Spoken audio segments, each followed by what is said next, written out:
Chapter 111. Su Li's hand that was holding the phone froze for a moment, then he simply said, "Okay." He put the phone away and came back to his senses.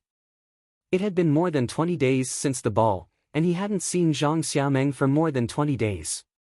He looked at his class schedule and realized that the next day was the last day of December. Of course, there were no classes. He realized that the peace and solitude had lasted for so long that he had forgotten about the arrival of the new year. At this time, Zhang Xiaomeng was in a daze in her single apartment. She glanced at the black-rimmed glasses by her hand, and her delicate face showed a trace of distress and struggle. After the Double Moon Festival ball, Tai Ziyuan disappeared again, and she couldn't find any opportunity to get close to that person. The failure of this mission didn't make Senator Macklin unhappy. On the contrary, the fatherly elder comforted her and told her to be careful and hide her identity. At the same time, he secretly pointed out that since the male student named Su Le met Tai Ziyuan by chance, perhaps there would be a good result if she set out from there. Should she use Su Le to get close to that person? Zhang Xiaomeng's long eyelashes fluttered twice, and she immediately rejected this idea. She didn't want to hurt that man again after hurting him. On the last day of the 66th year of the 37th Constitution, the Federation was immersed in the atmosphere of celebrating the new year. Although the Empire, which was light years away and across the galaxy from the West Woods, was still a shadow in the hearts of the Federation citizens, the front lines were too far away, and everyone subconsciously didn't think about that problem. The people of the Federation cast their anxious gazes toward the S2 region. After the election in the S2 region surrounded by the mountains, the Federation government's accusations against the opposition members intensified, accusing them of not really laying down their weapons. The federal military also began to step up its preparations for war. The outbreak of the civil war once again seemed to be inevitable. Senator Medellin, who was born in the anti-government army, had successfully been elected as a member of the new Federation Management Committee. He had truly entered the core political area of the Federation. However, no matter how loudly he shouted in various meetings in the capital special district, he could not really eliminate the danger of civil war. This was because everyone knew that Senator Macklin could influence the people in the 4 states, but he could not influence the anti-government armed forces in the mountains. After years of embargoes and economic sanctions by the Federation, the anti-government forces in the mountains were on the brink of collapse. They could not just wait to be suppressed by the federal army. They would definitely choose some kind of counterattack. Although there were so many worries, for the ordinary citizens of the Federation, life had to go on. These questions about politics and life and death could only make them sigh and lament when they read the electronic newspaper. On New Year's Eve, all the famous restaurants were fully booked, and the neon lights of the amusement park began to shine in the daytime, creating a peaceful and happy scene. Family members and lovers who had holidays occupied the large Ferris wheel and the special restaurants in the world of ice and snow. Compared to the liveliness, the towering Iron Tower in Linhai had lost its charm as a tourist attraction and became incomparably quiet. This was because not many people were willing to run to the top of the Iron Tower in such a cold winter. Su Le didn't take the elevator. Instead, he carried his backpack and climbed up the Iron Tower step by step. His face was slightly red, and beads of sweat seeped out from his hair. However, his breathing was still steady, and he didn't feel tired at all. Today, he could already train his nerves and muscles in his daily life, making the mysterious power in his body more and more peaceful, and also more and more powerful. The cold wind whistled on the sightseeing floor of the Iron Tower. The orange-colored lights were pulled into lonely lines, nestled on the cold metal body. There was no one, only a girl in a dark brown windbreaker by the railing in the distance. She was holding her chin and looking at the city scenery of Linhai in a daze. She wore a cute velvet hat and pink gloves. Her long eyelashes blinked in the cold wind, but as if she did not feel the cold, she just quietly looked outside the railing. Su Le was a dozen meters behind her, quietly looking at her, somewhat lost in thought.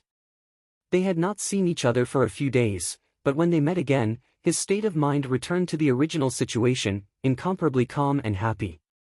"You're here." Zhang Xiaomeng turned around and smiled at him. Su Le walked up and gently smiled. He took off the backpack on his back and threw it at her feet. Standing beside her, he followed her gaze and looked outside the railing. He saw a few clouds floating in the snowless sky, and on the roofs of the buildings in Linhai, there were traces of ice and snow left from this winter. The whole city was in a New Year's atmosphere, but he still felt a little lonely. The scenery here is not very good. Sulu imagined the girl's mood when she looked here and said, "Why did you want to meet here?" "When I was young, my parents were very busy with work, and I didn't want to sit in those small rooms on the Ferris wheel, so I liked to come here to see the scenery by myself." Zhang Xiaoming exhaled a mouthful of fog and stared blankly at the shadow of the Ferris wheel in the distance. She said, "That day at the ball, I refused to dance with you. I hope you don't mind. I said that day, I don't know how to dance." Sulu still narrowed his eyes and looked at the gray sky. He said, "If you still want to say sorry today, I think it's meaningless. Although I have never been in love, I know there is no right or wrong in this kind of thing. You've changed a bit." Zhang Xiaoming suddenly turned her head to look at him and laughed. "That time in front of the teaching building, you were much more eloquent than you are now." Sulu also thought of that conversation and said with a smile, "Back then, I saw things too simply." He turned his head and quietly looked at the light flowing in Zhang Xiaoming's eyes. He noticed that she was not wearing her black-rimmed glasses today. He said softly, "Until today, I still think things are very simple. It's just that, other than me, people in this world always have a habit of making simple things very complicated." Zhang Xiaoming did not expect to hear this. She lowered her eyes and fell into deep thought. After a long time, she said softly, "Maybe it's because I am a very complicated person, and you are a very simple person." "No, you are a very simple person, but you want to do very complicated things." Su Li's hand was holding the railing, and he felt that the railing was as cold as ice. He withdrew his hand and exhaled. He asked, "What is your secret?" Zhang Xiaoming was silent for a long time. She said, "A year ago, I was doing voluntary support work in the office of Senator Medellin in S2. I know that. There are many young people in the Federation who go to the 4 states to do this kind of work." Sula said, "You are back, and the government has determined that you are a returnee. This shouldn't be a problem. The problem is, until today, I am still working for Senator Medellin." Zhang Xiaoming suddenly smiled, but her smile was cold. After hearing Zhang Xiaoming's true identity, Sula fell silent. After a long time, he said softly, "And then? Although I have not received professional espionage training, what I do is actually not much different from a spy." Zhang Xiaoming lowered her head and looked at the heavy backpack by her feet. She said, "I came back to Yue University for only one purpose, and that is to get close to Tai Ziyuan and help the senator establish some kind of direct connection with him." "And then?" Zhang Xiaoming looked at him with slight surprise. She continued, "Other than the Double Moon Festival Ball, I have no other way to get close to the mysterious heir of the Tai family." "Oh, right, you might not know his true identity yet." Su Lu shook his head and stopped this question. He asked calmly, "And then?" No matter what Zhang Xiaoming said, Su Lu only replied with 3 words, "And then?" Zhang Xiaoming looked at him quietly. She took off a pink cotton glove from her hand and put it on his hand. She lowered her head and said softly, "You don't seem surprised at all, and you don't seem angry. Actually, the number of strange things I've encountered in my life is more than you can imagine."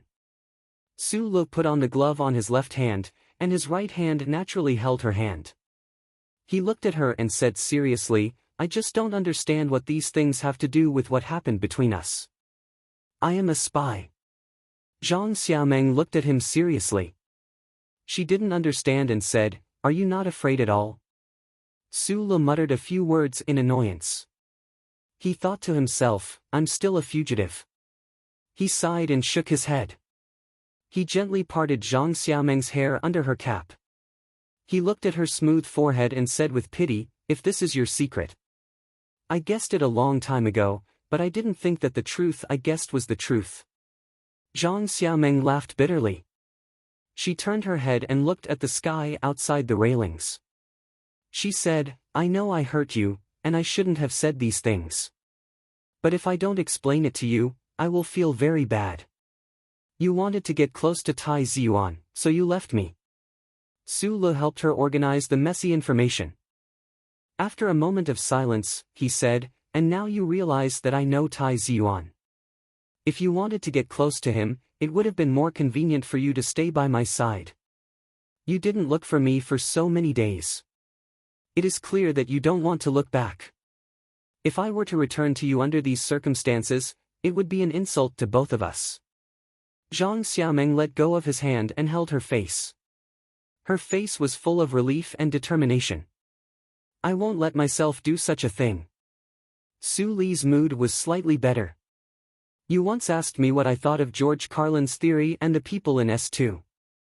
I once said that I sympathized with them and was willing to support them, but I don't understand. Is it because you are willing to sacrifice something, you can sacrifice the love between us? Zhang Xiaomeng's nose wrinkled in distress. She sighed and said, maybe you think it is funny, but it is my belief. And I will definitely return to S2 in the future. Your dream is to be the chief engineer of the Shell Motor Company. The two of us don't have a future to begin with. Let's not talk about the future. Let's talk about the present. You are here today. It seems that the people you serve have new requirements for you. Su Li's eyes narrowed. He said mockingly, I respect any belief, but a belief that requires one to sacrifice one's feelings and betray one's feelings. In my opinion, it is a disgusting thing. Zhang Xiaomeng felt his anger. She silently changed the topic. The pressure on S2 is too great. The soldiers and workers living in the mountains are about to be attacked by the federal military. And the only ones who can change the will of the Federation government are those big families. Tai Ziyuan is the heir of the Tai family, one of the 7 big families. If Senator Macklin can gain his trust, he will be able to help the people in the mountains get through these difficult times. In your opinion, I betrayed the feelings between us for some illusory belief. But in reality, I am doing this for the sake of those fresh lives. After a long silence, Su Le said, I haven't seen Tai Ziyuan for many days. I may not be able to help you on your side. I just want to confess everything to you. Zhang Xiaomeng looked at him. Her eyes were filled with tears. Su Le took her into his arms. His hands slipped into her brown windbreaker. Sticking close to her soft and warm body, he hugged her tightly and refused to let go. He sniffed the faint fragrance around her neck and said, You are my first woman. Zhang Xiaomeng leaned into his arms and said, You are my first man. I like you. I like you too. Are you really going to leave me? Yes. Then what is it between us? What was that night? Was it charity for a poor man like me before he died? Su Li's voice suddenly became angry. Zhang Xiaomeng lowered her head and held his chin like a kitten. She said faintly, Just think of it as charity for me. Maybe then you won't be so unhappy. Have you ever thought that those big shots who play politics are just using you? Have you ever thought that you're just a girl who doesn't know anything? You're very childish. Su Le stood up straight, forgetting that she was still a young girl who wasn't even 20 yet. She looked into Zhang Xiaomeng's eyes with melancholy. Zhang Xiaomeng smiled, but tears began to flash in her eyes. Her nasal voice was very strong. She said with a sniffling voice, I am still young. I have to be childish while I can. At this moment, Su Le knew that he couldn't persuade her to leave that strange world. He vaguely understood the philosophy and thoughts of some people in this world. At this moment, he began to understand this girl's stubbornness and began to feel the sadness that came early. Chapter 112. After the fireworks bloomed, Su Le and Zhang Xiaomeng walked down the iron tower. The stairs were so long, but the two of them hoped it would be longer. Just as the New Year bell rang, they warmed each other and held hands like a real couple. They strolled along the bustling streets of Linhai, not thinking or thinking about anything. When they walked in front of the big holographic screen at the intersection of the city center with freshly baked bread in hand, It was the last-minute countdown of the 66th year of the constitutional calendar. There was a sea of people at the intersection of the street. Young people with excited and praying expressions were watching the constantly changing numbers on the holographic screen. Su Le smiled. He glanced at Zhang Xiaomeng in his arms and said, "See? Actually, most people's lives are normal and full like this." The crowd was crowded, and the chill of winter was forced back. Zhang Xiaomeng, whose cheeks were slightly red, took off her hat and said, "But we can't always just look at the surface." The two of them were silent in the sea of people, quietly cuddling together. It was strange to say that this young man and woman were used to being silent in front of others. Only when they were together did they seem to have more words and expressions. 10, 9, 8, 7. As the numbers on the huge screen changed, the people in the square at the crossroads began to loudly count down. Their voices became louder and louder, more and more orderly, shaking the two bright moons in the sky. 3, 2, 1. The numbers finally reached 0, and the 66th year of the constitutional era took its last step. The second hand of the new year welcomed the cheers of countless people and ribbons in the square. Happy New Year! Happy New Year 67! People happily waved the scarves and hats in their hands and blew the trumpets to add noise to the New Year's atmosphere. Their companions began to hug each other, and the young men took advantage of the New Year's atmosphere to bravely hug the girls they didn't know. Zhang Xiaomeng held back her laughter as she was dragged away by Su Lu away from this noisy and dangerous area. At certain moments, the possessiveness and jealousy displayed by young men would be extremely cute, making a girl's heart feel sweet. However, that trace of sweetness turned into calmness and disappointment in an instant. She looked at Su Lu and said, "My mission has failed, so it's also over. There's no meaning in staying in your university anymore. I'll probably return to S2 the day after tomorrow." Su Lu remained silent. He didn't say anything like waiting for her. After this parting, he didn't know when they would meet again. He also didn't try to keep her. The situation in the 4 prefectures was too critical. She had to return to the place she missed and fight with those strangers. "Be careful." He lowered his head and put the glove back on her hand. He gently held it and then gave her a New Year's hug. Suddenly, his gaze moved from Zhang Xiaomeng's shoulder to the hologram screen in confusion. This was because he discovered that the face of Jian Shuier, who was doing the New Year's greeting on the Federation TV station, had suddenly disappeared and was replaced by a very familiar news anchor. At the same time, Su Lu wasn't the only one who noticed the change in the hologram screen. The people in the square at the end of the street also looked at the hologram screen in confusion. The female news anchor's expression was slightly flustered. She said, "Now, we'll broadcast a piece of news that our station has just received." After saying this, the good news anchor immediately calmed down. "A piece of news from a reliable source has confirmed." The Federation TV station's news often had a break in breaking news, but on this special occasion of the new year, it was undoubtedly a very important thing to do. The people in the square at the end of the street quieted down. They looked at the huge hologram screen with a trace of uneasiness and listened to the female news anchor's voice in the air. The female news anchor's voice was a bit hurried, but there was an unconcealable joy between her eyebrows. The people in the Federation who were watching this news immediately felt relieved. It seemed that the president was not assassinated, nor was it the Empire taking advantage of the Federation's new year to launch a brazen invasion.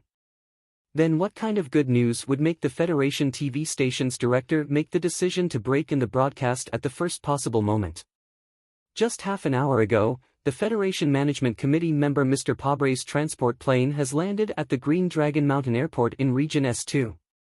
The Green Dragon Mountain Airport is the only air passage between Green Dragon Mountain and the outside world. Currently, it is still under the control of the anti-government forces. The following is the image that our station has just received. The people in the square at the end of the street looked at the hologram screen in disbelief. They saw a tall man wearing a gray windbreaker, under the protection of several aides, walking down the gangway of a shabby transport plane. And below the transport plane, Several leaders of the anti-government forces greeted him with a serious expression. The tall man's face was a bit dark, the lines of his face were as sharp as a knife, showing this person's resolute character. His lips were a bit thick. He was the rising political star of the Federation in the past 2 years, Member Pabre, who was deeply supported by the majority of the middle and lower class people. In the news image on the hologram screen, Member Pabre's broad right hand and the hand of the leader of the anti-government forces were tightly clasped together. At the same time, the Federation TV station's news anchor's voiceover continued to sound, "We don't know when Member Pabre left the Capital Special District and went to the Green Dragon Mountain military area, but according to the press release sent by the member's office, Member Pabre's trip was invited by the anti-government forces leader Nanshui to negotiate a settlement agreement." According to the latest news, the two sides have reached an agreement on the specific details of the agreement. Within the next 48 hours, the anti-government forces will fully withdraw from the 4 states around the mountain, maintaining an effective zone of peace between them and the government forces. Member Pabre's office has publicly called for the government and the military to maintain a restrained attitude before the settlement agreement is signed. At the same time, they said that the specific provisions of the settlement agreement will be sent to the Management Committee and the President's office in the shortest time possible. Member Pabre believes that this settlement agreement will certainly satisfy the dignity and demands of all parties. According to our station's reporters in the 4 states, before 8:00 last night, the anti-government forces had already begun to withdraw, but no one expected that this was to welcome Member Pabre's sudden visit.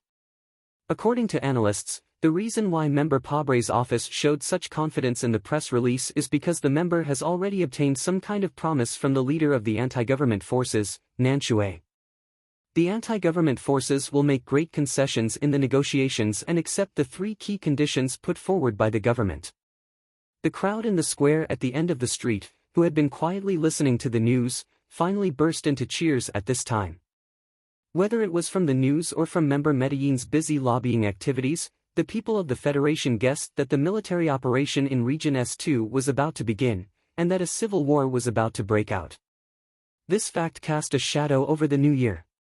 However, just after the new year, Member Pabre, who took the risk to travel to the anti-government forces area on a transport plane, brought such a big surprise to the people that they couldn't help but cheer. The President's press release has just responded by welcoming the peaceful intentions shown by the anti-government forces at the arrival of the new year. At the same time, they are grateful to Member Pabre for his tireless efforts for peace, and are grateful to Member Pabre for taking the risk to personally travel to the mountain area. However, the press release also said that Mr. President is temporarily unable to understand the specific contents of the agreement, so he is unable to make a specific evaluation. The Management Committee has temporarily maintained silence. A liaison officer of the member's office, who is willing to be named, expressed doubts about the true purpose of Member Pabre's trip. He also insisted that the action without the authorization of the President and the Management Committee is not legal, and that the legendary reconciliation agreement actually has no legal effect. The crowd in the square let out a series of extremely harsh boos. At this time, if the Federation Management Committee dared to pour cold water on this hard-won peace process, it would only cause the dissatisfaction of all the people of the Federation. The official dared not reveal his identity. It was obvious that he was a member who was unwilling to serve him. In the next election, he would be mercilessly abandoned by the angry people. The news footage on the hologram changed to the image of the withdrawal of the anti-government forces that the television station had just received. The anti-government forces wearing dark military uniforms were methodically sitting in armored vehicles, along the rugged mountain road, and retreating into the deep mountains and forests. Immediately after, the news anchor's voice sounded again. The Ministry of Defense still has not officially responded. According to analysts, the federal military has been preparing for the spring offensive for as long as 2 years. It is impossible for them to slow down the pace of preparation for war because of the reconciliation agreement reached by Member Pabre alone with the anti-government forces. The spokesperson of the Ministry of Defense, citing that today is a public holiday, rejected our request for an interview. When she said this, the female anchor's expression was very serious, but her voice deliberately paused. It was obvious that she wanted to use the ridiculous excuse of the Ministry of Defense to be booed by all the people of the Federation. General Zhou Yingxing, the Deputy Director of Logistics of the Ministry of Defense, said in his personal capacity during an interview with our station. As a loyal soldier of the Federation, he will firmly carry out every order of Mr. President and the Management Committee. However, he is more willing to let the mechas and bullets of the Federal Army pour down on the land of the Empire people. He is very optimistic about the future prospects of this reconciliation agreement. All the signs show that Senator Prabel's adventure has already borne a lot of fruit. Peace may come, but civil war may not start. The female anchor on the hologram looked at the camera and said with a smile, "Without a doubt, this is the best New Year's gift that Member Pabre has given to all the people of the Federation in the 67th year of the constitutional calendar." Hearing the cheers around him, and hearing the voice of Member Pabre, Sulu retracted his gaze from the hologram. He couldn't believe his ears and laughed happily. He looked at Zhang Xiaomeng beside him and said, "It looks like you don't have to rush back." Zhang Xiaomeng looked at the images on the hologram in disbelief. She asked in surprise and doubt, why wasn't there any news beforehand? The Member of Parliament doesn't seem to know either. Right at this moment, Su Li's phone rang. A familiar voice that he hadn't heard for a long time came from the other end of the phone. That voice was full of fatigue and faint satisfaction. "My work is done. Where are you? Have a drink with me." Chapter 113. The bar was full of people celebrating the new year. Stimulated by the alcohol and the good news that had just been broadcasted on the news, people were talking loudly about something and toasting people they didn't know. Su Lu struggled to walk to a quiet corner of the bar. When he saw the 2 empty bottles of hard liquor in front of Shi Qinghai, he couldn't help but shake his head. Shi Qinghai was still wearing his wrinkled suit, and his whole body was emitting a sour smell. There was nothing on the table except for a few bottles of amber hard liquor, 2 wine glasses, and a bucket of ice. "Zhang Xiaomeng didn't come with you?" Shi Qinghai lazily opened his eyes. Although he had already downed 2 bottles of hard liquor, the eyes of this yuppie-looking official from the Bureau of Investigation were still clear and bright, without a trace of drunkenness. Su Lu admired Shi Qinghai's alcohol tolerance the most. He sighed and poured himself a thin layer of alcohol, but added 7 ice cubes. He replied, "She had a party at home today, so she went back first." In fact, Zhang Xiaomeng didn't want to go back to that stale home where she only knew how to socialize in high society. However, she had confessed to Su Lu that she was a spy, so naturally, Su Lu wouldn't bring her to meet Shi Qinghai. After all, Shi Qinghai was an official from the Bureau of Investigation of the Federation. Thinking of Zhang Xiaomeng, Su Li's expression gradually froze. He couldn't completely understand what was on the girl's mind. "We haven't seen each other for a few days. Why did that woman come back to you?" Shi Qinghai saw his expression and frowned. When he found out that Zhang Xiaomeng and Su Lu were together over the phone, he immediately guessed that it was related to Senator Macklin. Thinking that the female student might want to get close to Tai Ziyuan by returning to Su Lu, he couldn't hide the disgust in his heart. He said coldly, "Did you forget what happened before the ball?" Su Lu smiled honestly. Although he couldn't guess what Shi Qinghai was worried about, he could tell that he was concerned about him. He avoided the question and said, "Let's talk about you. What kind of secret mission made you leave for so long? I went to the 4th department to look for you, but even your staff members didn't know where you were." "Well, since it's a secret mission, of course those little bastards wouldn't know." Shi Qinghai raised his eyebrows and said proudly, "Nominally, I just took a 2-month leave and went to the tropical south for a vacation." "Since that's the case, of course, you can't tell me about the mission," Su Lu said. Shi Qinghai shrugged and silently agreed. He lay on the sofa comfortably and drank while watching the TV in the bar. The TV screen was still repeating the breaking news. On the screen, Councillor Pavel looked very calm as he walked up the gangway. The wind in the S2 Green Dragon Mountain area made his windbreaker flutter in the wind. Shi Qinghai looked at the screen and pursed his thin lips. He narrowed his eyes and fell into deep thought.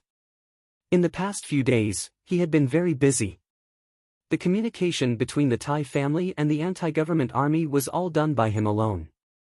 He had to negotiate the conditions, send the information back and forth, and clash of wills. It was very tiring for him. The second-in-command of the anti-government army had left Linhai a long time ago, so he had to do everything by himself. He used a secret channel and devoted himself to this shocking behind-the-scenes deal. Not only did he have to avoid the attention of the Federation government, but he also had to avoid the surveillance of the Thai family. The pressure was as heavy as a mountain. It was so heavy that he almost couldn't breathe, and he didn't even have time to take a shower. Now that everything was over, and both parties had reached an agreement. The past few days of hard work and tension seemed to have exchanged for a good result. Looking at Senator Pabre, whose face was as dark as iron, on the screen, he suddenly felt a little exhausted. Did you know? This guy who looks like a rock on the screen will become our president next year. Shi Qinghai put down his wine glass and lit a cigarette. He took a deep breath and sighed in satisfaction. He bitterly added in his heart, at least before this guy is officially elected president, I should be safe in the Federation. Looking at Senator Pabre shaking hands with the leader of the anti-government army on the screen, Shi Qinghai was amazed by the influence of the Thai family in the Federation. Choosing to make Pabre appear in front of all the Federation citizens during the New Year in the form of a breaking news event, it had to be said that this was a way to maximize the benefits. But the key was that the Thai family had to have this kind of control over the media, as well as the ability to judge the countless factions within the Federation government. Only then could this news event catch everyone off guard. If the citizens of the Federation could really get rid of the shadow of the Civil War, then they would definitely remember for a very long time that when everyone was celebrating the New Year, a distinguished senator of the Federation took a great risk and secretly went to the mountainous area controlled by the anti-government army, and reached a peace agreement with the anti-government army. From today onwards, it would be very difficult for people to forget the moment when Senator Pabre, wearing a trench coat, walked down the gangway of the transport aircraft with a calm expression. It's this year. Su Lo reminded Shi Qinghai that it was already past 12 o'clock. He shook his head and said, although I also liked Senator Pabre very much, the political aspect is too far away from us. I don't know if he can successfully get elected. Trust me, he is already the president. Shi Qinghai smiled a little tiredly. He thought to himself that if Senator Pabre still couldn't grasp this opportunity under such a wave of public opinion, then it could only mean that the higher-ups in the organization and the Thai family had all misjudged him at the same time. At the same time, he also thought that the ordinary citizens of the Federation only saw this scene on the news today, but they didn't know that in order for this to happen on time on the New Year, the two parties involved in this incident had secretly negotiated many times. In the end, they were able to sign the agreement in the end. The ordinary citizens also didn't know how much inside information was hidden behind this seemingly legendary senator's journey of reconciliation. Shi Qinghai knew all of these inside information because he was the person involved. He quietly looked at Su Lu and thought about the conversation at the Double Moon Festival ball. He thought about how his good friend in front of him would probably never know about the important role he played in this incident, and he couldn't help but smile slightly. After stuffing out the cigarette, Shi Qinghai raised his wine glass and said to Su Lu, to the peace of the Federation. Su Lu raised his wine glass and replied with a smile, to our future president. Shi Qinghai downed the strong wine in one gulp, and a strange smile appeared on his face, yes, to our president. The busy workers had already left, and the light screen connected by the optical fiber had also been dismantled and was ready to be transported away. Tai Ziyuan stood on the second floor and looked down at the empty hall, but it was as if he could still see the computer light screen that displayed the important information of the major forces of the Federation, and the workers who were responsible for determining the specific links and analyzing the reactions of all parties after the incident. This was a villa on the outskirts of Linhai, and it was the property of the Tai family. In the past few days, this villa had become a temporary decision-making room, specifically responsible for dealing with the negotiations with the S2 anti-government army. In the past few days, the light screen was always on, and the workers were always busy, walking as if they were running. Tai Ziyuan's lips slightly curved, and he smiled. After the coming-of-age ceremony, he finally had full authority.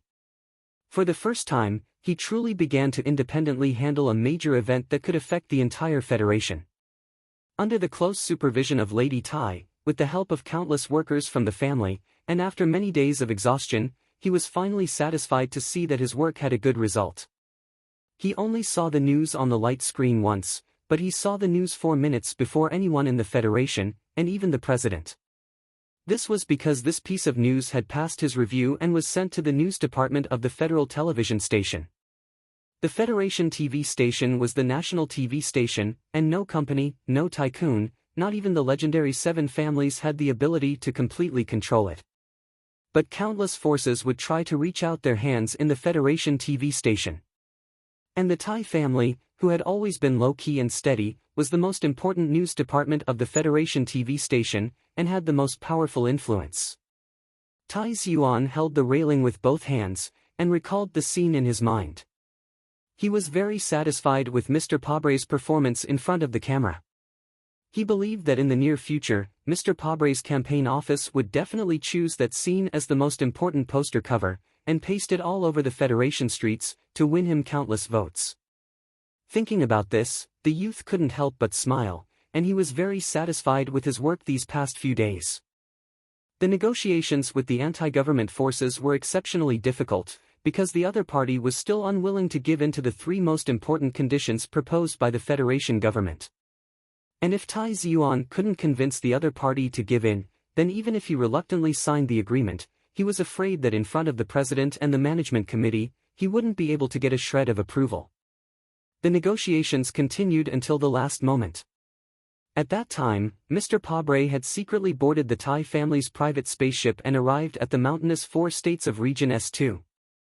That inconspicuous transport aircraft was already full of fuel, and the old-fashioned engine was already roaring, but the 2 parties in charge of the negotiations still hadn't reached an agreement. Reaching an agreement was very important, but the timing of reaching an agreement was actually even more important. Both parties knew very well what it meant for Mr. Pabre to choose the time of the new year, so the anti-government forces kept delaying it, inevitably because they wanted to use the time to exchange for benefits. In the end, it was Mr. Pabre himself who spoke from under the transport aircraft. If the anti-government forces still insisted, then he would rather take the risk of becoming a laughingstock in the political world after the matter was exposed and return to the capital directly on the spaceship. It was precisely through this small interlude that Tai Ziyuan once again confirmed that his opinion of Mr. Pabre was correct. This Mr. Pabre did indeed have the sincerity and persistence that was rarely seen in the Federation's political circles. Tai Ziyuan was very willing to see such a person become the president of the Federation. "Young master, we should be leaving." Butler Jean walked up behind him and quietly looked at his side profile, smiling slightly. He knew very well what kind of satisfaction and tiredness a young man would feel after completing such a political operation on his own for the first time. "Yeah, I can finally relax." Tai Ziyuan sighed and said, "What's my schedule for tomorrow?" Chapter 114. Does anyone know my itinerary for the next day? No. Tai Ziyuan looked at Steward Jean and said with a smile, "If that's the case, where is the danger coming from?" According to the internal analysis of the Federation Investigation Bureau, under the current circumstances, the families supporting the presidential candidates should be angry enough with the young master. It's all just speculation. Tai Ziyuan said, "In a few months' time, I'll be leaving your university and heading to the West Woods for military service. Don't tell me you still expect me to be surrounded by bodyguards from my family while I'm in the military camp?" On the first day of the 67th year of the constitutional calendar, the snowstorm in Linhai University town raged as usual, covering the entire large city group in snow and ice. Families celebrating the new year were happily shopping on the streets, while students who lived alone in other places were more used to hiding under the warm blankets of their apartments and playing games. However, this habit was broken by a concert this year. All the major campuses were quiet, but the comprehensive gymnasium by the Rose River in the northwest corner of the university town was bustling with noise and excitement. Su Le brushed off the snow on his body and took a deep breath. He raised his head and looked at the huge hologram above the gymnasium. Looking at the familiar purple-haired girl's radiant face on the hologram, he couldn't help but shake his head with a smile. Back in the Donglin region, orphans like them could only stare at the Jian Shui'er on the TV screen and shout unrealistic slogans. Who would have thought that in this lifetime, there would be a day when they could see Jian Shui'er with their own eyes on the capital ring? Jian Shui'er was a superstar in the Federation. Perhaps using the term superstar was a bit inappropriate, because there were as many stars in the Federation as there were stars in the sky, but stars like Jian Shui'er were extremely rare. It should be said that this purple-haired girl, who was not yet 18 years old, had quickly occupied the hearts of all the Federation citizens from the day she appeared on Channel 23 of the Federation. Whether it was her sometimes playful and sometimes soft purple hair, her large eyes that seemed to speak, or the Warship Commander uniform she wore in the TV series from various historical periods, she had become the favorite topic of conversation among the Federation citizens in the past few years. Whenever Su Le thought of Jian Shui'er, he also felt that this girl was a true legend. It was said that Jian Shui'er's parents died when she was young, and because of a coincidence, she walked onto the Federation's television screen.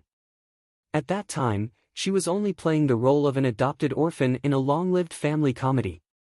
At that time, Jian Shui'er was not yet 12 years old. Her pair of watery eyes revealed the pitiful expression of a little rabbit, and that youthful and adorable face would flash a cheerful smile from time to time.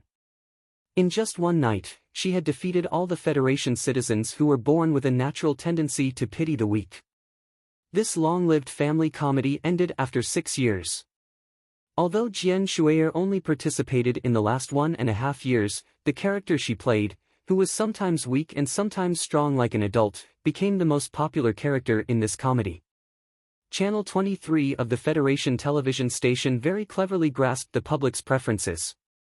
1.5 months later, they released the intergalactic TV series, Full Metal Rush, which had been running until today.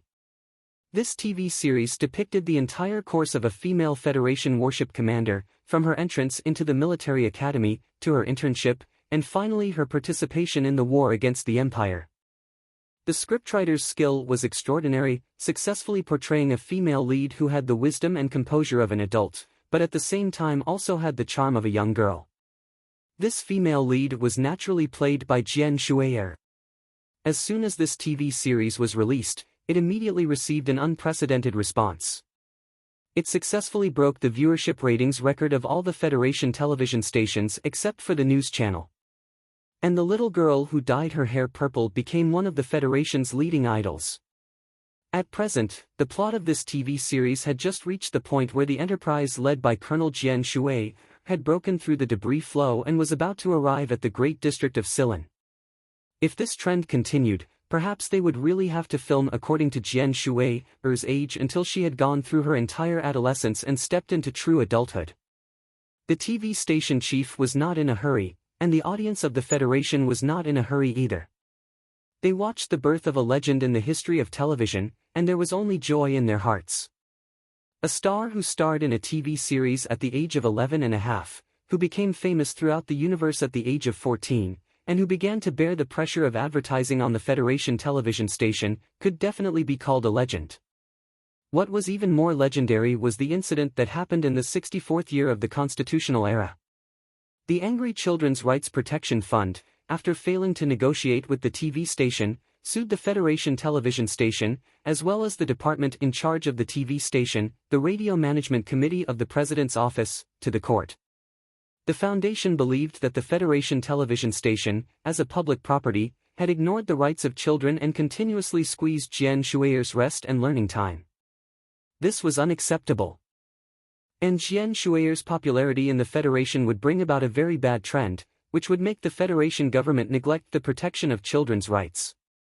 This lawsuit caused a stir in the Federation for a while, and the matter became more and more serious. It went from the court of first instance to the local circuit court, and finally to the Supreme Court. The two sides of the lawsuit were still arguing non-stop. Public opinion remained silent on this matter, because the public of the Federation could not stand firm on this matter. Those who were busy with work during the day were most used to watching the incomparably cute little girl on the holographic screen when they returned home. And their pity for Jian Shui'er came from the bottom of their hearts. They did not want this little girl to be so busy filming every day that she did not have her own life. The lawsuit became more and more serious, and the Children's Rights Protection Fund, which had a strong background, kept expanding the list of defendants. The Federation television station, the satellite service provider, and even the BD Zhuangqin viewership survey agency were all defendants in this lawsuit. In the end, the foundation even sued 2 members of the Federation who were in charge of reviewing the content of the TV station. The director of the president's office, who publicly said that Jian Shui'er should be allowed to choose her own content, was naturally not spared. The climax of this dispute in the Supreme Court was in the autumn of the 64th year of the constitutional calendar, when Jian Shui'er personally appeared in court to defend herself. In the solemn court, Jian Shui'er, who was dressed in plain clothes, adorably rubbed her fluffy purple hair and said to the live broadcast camera, "I am very grateful for the efforts that the foundation has made for me. I also understand that the foundation is worried that the rights of minors will not be fully protected, even without any preconditions, but I just want to say that all the decisions that I have made are my own, and I like them." The 3 words, "I like them," seemed simple, but it expressed the attitude of the #1 star of the Federation. The Children's Rights Protection Fund still did not give up. They requested that the agreement be ruled invalid on the grounds that Jian Shui'er was not yet 14 years old when she signed the contract with the Federation television station, and that there was no legal guardian's signature on the agreement. At this time, the chief judge of the Federation, who was already 79 years old and had a head of white hair, glared fiercely at the lawyer representing the foundation. He waved the thin pieces of paper in his hand and said, "In my hand is Jian Shui'er's report card for this year. All of them are A+. I also have countless materials that can prove that acting in the TV series did not affect her studies. I know the results of Jian Shui'er's IQ test, but I will not tell you." The chief judge of the Federation looked like an old child.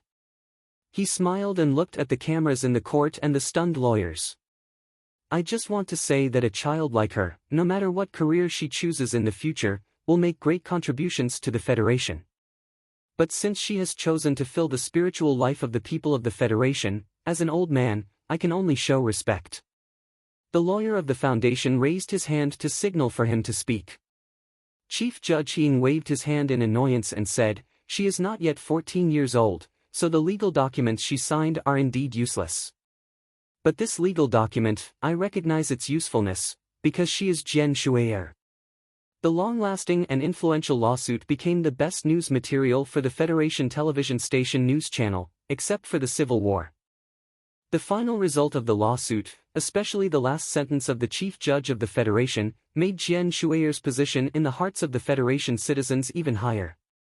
At that time, there was a very interesting phenomenon. The 2 channels with the highest ratings in the entire Federation were broadcasting Jian Shui'er. It was just that Channel 23 was broadcasting the TV series she acted in, while the news channel was broadcasting the strange lawsuit about her. The 2 channels relied on Jian Shui'er and kept fighting in the ring, which was considered interesting for a while. But who can say that the lawsuit was not more exciting than the TV series? Today was the release of Jian Shui'er's new song as well as her first solo concert. Except for the ending song of the TV series, Jian Shui'er had never sung a song. Today's new song release was not in the capital special district, nor in the largest city in S1. Instead, it was in Linhai University City. This made the officials and people of Linhai feel extremely proud. Just by looking at the expensive transportation outside the hall, one would know that many state legislators came with their families to watch today. Su Le took out the ticket in his pocket and walked into the hall. His expression was calm, but there was a strange feeling in his heart. For the people of Donglin, the superstar of the Federation, Jian Shui'er, was definitely not as simple as an idol. After the industrial decline, the citizens of Donglin, who relied on the welfare of the Federation to barely survive, were used to seeing Jian Shui'er's face every day in their boring lives. After a long period of companionship, the people of Donglin felt that Jian Shui'er was not a distant and unreachable star, but more like their little sister next door. Day after day, she accompanied them at dinner time, their coffee time, their drunken time. Habit was a very powerful force that subtly conquered the lives of the people of Donglin.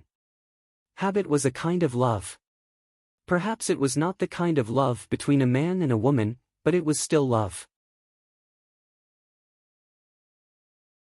Chapter 115. According to the symbol on the ticket, Sulu came to a special passage. The passage was very quiet, which made him feel slightly uneasy.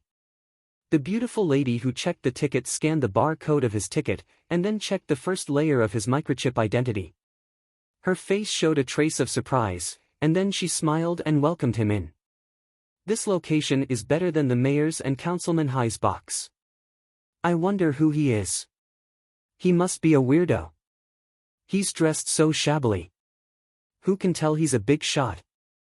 Sulu had been cultivating the power in his body for the past few years, so his hearing was better than the average person. Even after walking for more than 10 meters, he could still hear the discussion of the girls who checked the tickets behind him. He couldn't help but smile bitterly. It was snowing and windy today, but he was still wearing that old military trench coat, and holding a VIP ticket in his hand. It was indeed a bit strange. He immediately remembered that this ticket was given to him by Tai Ziyuan. When he thought about how he had somehow gotten to know the successor of a big family, his feelings became more and more complicated. Outside the best individual box above the main stage of the stadium, Sulu was stopped by the agents in black suits. They carefully checked him, and after confirming that there were no problems, they let him in. Sulu didn't feel any dissatisfaction in his heart. He knew that if he were to enter the box and stay with that kid, he would definitely be constantly checked. The only thing that puzzled him was that he clearly had that exquisite stun baton hidden in his boots. Why did the agent check his feet unintentionally miss it? Pushing open the heavy wooden door of the private room, a light floral fragrance wafted out. It wasn't cloying at all. Su Li's spirits were lifted as he looked at the large pot of thousand-star flowers by the floor-to-ceiling window. He saw a skinny youth with a slightly pale complexion standing beside the flower tree that was about as tall as a person. That's right.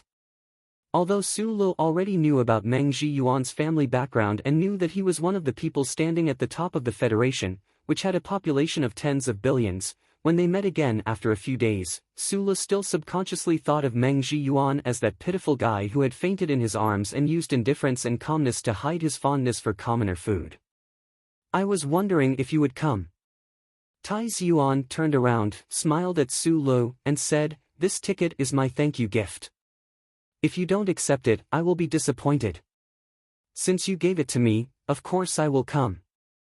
Also, I said through the communication device that I have liked Jian Shui'er since I was young." Su Lu walked over to him, and raised his knife-like eyebrows. He knew very well that this young man in front of him was not an ordinary person, and would not interact with him like a normal friend. This was because in front of others, the other would always naturally reveal that kind of aura. However, he tried to treat the other like a normal person, because he believed that this was how friends should interact, if the two of them could become true friends in the future.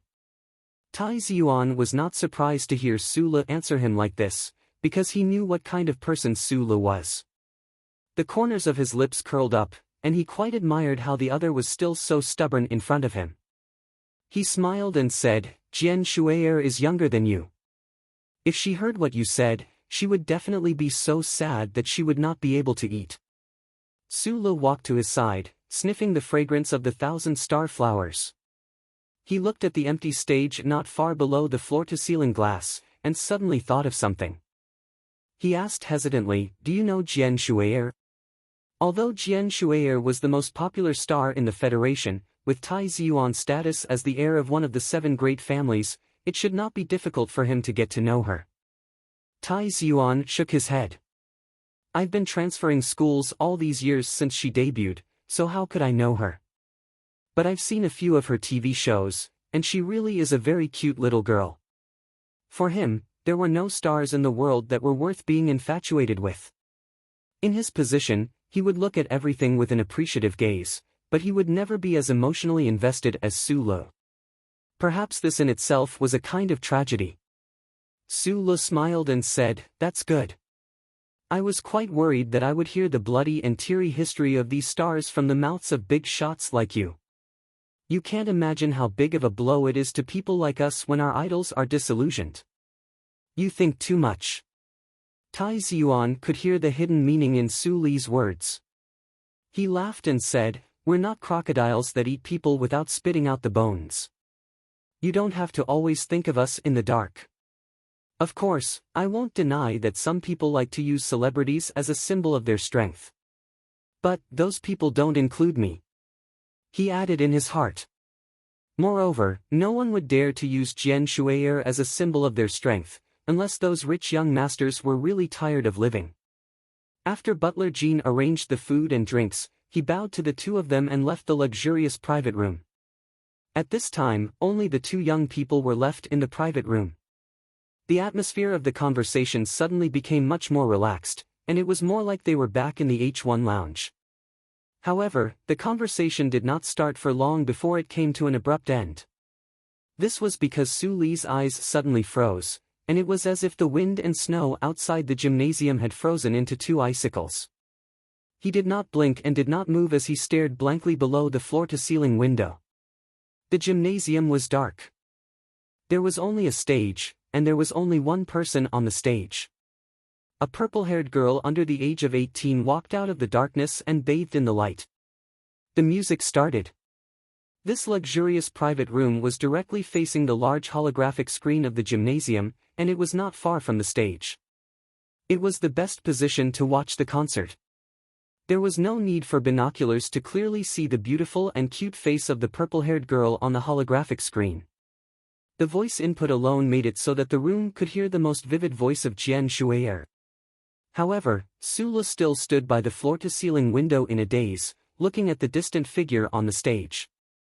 He watched as she changed into her costume, watched as she introduced her new song with some difficulty, and watched as she, who should have only existed in his imagination, appeared in front of his eyes. Far away on the horizon, but right in front of his eyes. He did not know how long he had been standing there. Who knew how many times those melodious songs had been played, but Su Li's posture did not change at all. Tai Ziyuan had long lost his patience to keep him company. He sat back down on the comfortable sofa, picked up a glass of low-alcohol wine and sipped slowly. His gaze would occasionally glance at Jian Shui'er's face on the holographic screen outside the window, and occasionally close his eyes to listen carefully to the first sounds of this most popular celebrity of the Federation. However, most of the time, his gaze would fall thoughtfully on Su Li, who was standing by the window. He believed that he knew very well what kind of person Su Li was. He was calm, passionate, sincere, and upright. He was not greedy for vanity, and had an innate aversion to seeking connections with the rich and powerful. He was a fellow who was quite lucky to have caught the eye of Professor Jean. This fellow had a talent in mecha that Tai Ziyuan still could not understand, but he was exceptionally low-key. However, at this moment, as he stared at Su Li's back, Tai Ziyuan suddenly found that he could not quite see through this fellow. Why would a young man who had to work so hard to maintain his dignity and composure in front of him lose his composure like this in front of a female celebrity that only young men and women would be madly infatuated with? No, this was not losing his composure, this was a state where he was completely immersed in the performance, forgetting everything else around him. Tai Ziyuan's brow furrowed slightly, especially when his sharp eyes noticed that Su Li's eyes seemed to be a little bright in the reflection of the full-length window. As if they were wet, he could no longer control his surprise. He stood up and walked over to the window. Su Li stared silently at that incomparably familiar yet incomparably unfamiliar purple-haired girl on the stage below the window. Watching her release her charms like a goddess under the lights, he felt his entire body stiffen. His fingers resting on the full-length window were somewhat numb, and his heart was beating much faster. In the instant that Jian Shui'er had appeared on the stage, Su Li had thought of a proverb from the Federation: when a dream becomes reality and appears before people, people will always treat this reality as a dream. At first glance, Su Li had felt that the purple-haired girl on the stage was not real at all, that she was someone who only existed in his dreams. He felt that everything that was happening now was just a dream. He thought that his disobedient stiff body and slightly numb fingers were all because of this reason that he could not wake up. However, following the sound of the song, Sula woke up. He knew that he was in the luxurious box of the Capitol Ring Stadium, not outside the coffee shop on Donglin's Bell Tower Street, and not at the top of an abandoned mine. As the song progressed, Sula gradually calmed down, but he still stared blankly at Jian Shui'er on the stage, his eyes unblinking. He didn't know how many songs she sang, or what song she sang, but he just quietly listened and quietly watched until his eyes gradually became moist. A few years ago, under the green tree in the suburbs of Heshi Province's capital, he had once cried to Jian Shui'er on the hologram screen, saying that he would take her as his wife. But he knew that the tears at that time were only caused by the fatigue of the muscles in his eyes from staring at the components for a long time in the mine's operation room. But now, he really felt very sour in his heart, and had the urge to cry. He finally understood why he had always liked Jian Shui'er so much. Even after escaping to S1 Linhai University town, he still did not stop loving that purple-haired girl. It turned out that it was not as simple as liking her. Outside the coffee shop on Bell Tower Street, Keith Li Wei and the group of orphans were laughing and joking as they watched her. On the street, orphans wearing tattered black clothes were laughing and shouting slogans that they wanted to see her. Above the mine, under the dusky twilight of Donglin, he and the uncle held a glass of red wine and silently watched her. To him, Jian Shui'er was not a character that only existed on the hologram screen. She was an idol that was popular throughout the Federation. More than that, she was his memories. Those monotonous but fulfilling memories of his time in Donglin. And now, he was a fugitive from the Federation. He was a completely different person. The days in Donglin could never go back. At this moment, Sula thought of Uncle Fengyu, thought of Li Wei and Chang Zi, whose whereabouts were unknown, thought of the people in Heshi Province. His heart was calm and incomparably sour. "What's wrong?" Tai Ziyuan walked to his side and asked with a frown. Chapter 116. The moment he saw Jian Shui'er, Su Li's heart, which had been heavy for the past year, gradually opened a door. He naturally thought of everything that had happened in the Donglin district, and realized that he had never forgotten. That was his past. No matter whose identity the chip behind his neck was impersonating, he was still Su Lo. A smile appeared on his ordinary face, and he quietly looked at the purple-haired girl who was singing the last song. "I have to live well in the future," he said. Tai Ziyuan frowned slightly and looked at him. "I never realized that someone as honest as you actually had the potential to be a philosopher. You only saw your idol, but you actually managed to connect it with how to live. That's because people like you don't know how difficult it is to live." Su Lu smiled. His pair of thick eyebrows, which were raised like throwing knives, began to emit a youthful vigor. The cheers in the stadium were cut off by the wide floor-to-ceiling glass, reducing the frenzied atmosphere by quite a bit. Jian Shui'er, who had already returned backstage, had no intention of returning. Under the soothing accompaniment of the closing song and the soft lighting, the citizens of Linhai City began to reluctantly leave the stadium. Su Lu looked at the venue that retreated like a tide under the window. He was calm and silent. Although he didn't really see Jian Shui'er and didn't have close contact with her, he was already very satisfied. He subconsciously took a deep breath, as if he wanted to firmly engrave the memories of today in his mind, so that he could tell Uncle and Li Wei in his dreams. A faint fragrance wafted into his nostrils. It was the thousand-star flower tree, which was as tall as a person, gently accompanying the youth. The soil in the flower tree was covered with a layer of small white stones. Right at this moment, the door to the luxurious private room opened. Ing Ziyuan placed the wine glass in his hand by the window and was about to put on his coat and leave when a trace of doubt suddenly appeared between his brows. This was because he noticed that butler Jean, who had pushed open the door and entered, had an ugly expression on his face. This loyal subordinate who had followed his family for many years had always been calm and collected, and he rarely displayed such emotions. What happened? The staff of the Federation Investigation Bureau's Linhai field office stationed at the Radio Management Committee found an abnormal current wave near the stadium. Butler Jean looked at Tai Ziyuan and said softly. Sulu had already turned around, but he didn't understand what had happened. The Radio Management Committee was responsible for monitoring the television broadcast. What did the abnormal current wave have to do with people like him? Butler Jean quickly continued, it should be some kind of heat current emitted by some large equipment, but it was hidden in the signal band of the satellite, so it wasn't easy to find. At that moment, the door of the luxury box was pushed open again, and the group of black-clad agents from the Special Task Force entered in a line with vigilant expressions. The leader of the agents said in a deep voice, "The Special Task Force has received news that there are some problems in Linhai today." After saying this, the leader of the agents, who was about 40 years old, tilted his head and listened carefully to the voice in his earpiece. He then looked up and said directly, "We must evacuate immediately." A tense atmosphere suddenly filled the entire luxury box. The agents of the Special Task Force began to contact their colleagues outside the stadium and began to file a report. Their hands were already on the holsters at their waists. The two agents at the door poked their heads out and looked around vigilantly. Sulu was shocked. He didn't expect to be involved in such an incident right after watching Jian Shui's concert. Then, his eyebrows twitched slightly because he noticed a strange phenomenon in the room. His right hand, which was hanging by his side, slowly lowered and touched the edge of the flower tree. Hearing the leader of the agents, Tai Ziyuan didn't move. He put his jacket on his left arm and looked at Butler Jean quietly. Last night, Butler Jean had already warned him that some forces were starting to become restless.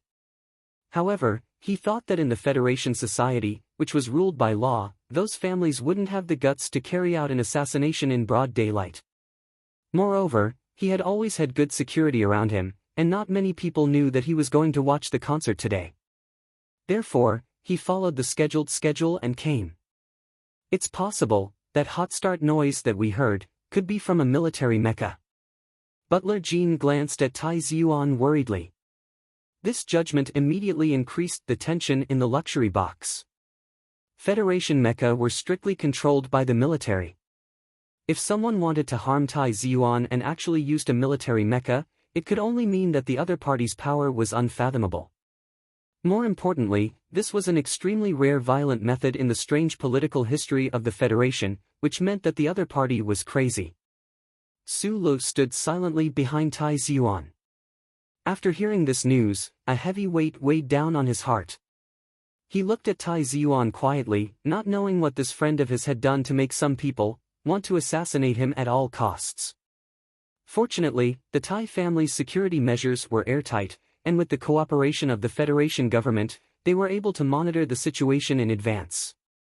The capital had also given a clear warning. At this time, the people in the box reacted in advance and should be able to leave in time. The two agents at the door of the box held guns in both hands and walked out of the heavy door calmly with their bodies slightly lowered. They began to confirm the safety of the corridor. In the box, a few Special Task Force agents in black suits had already taken out their standard handguns from their holsters and started to push the safety pins with the thumbs of their right hands. At this moment, more than a dozen extremely shrill sounds of something breaking through the air rang out. More than a dozen hard white stones all smashed into the face of one of the agents. With a loud bang, the agent's face was covered in blood. Blood splattered everywhere. With a muffled grunt, the agent opened fire with the handgun in his hand.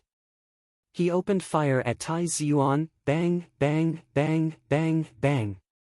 A series of rapid and crisp gunshots rang out in the luxurious box.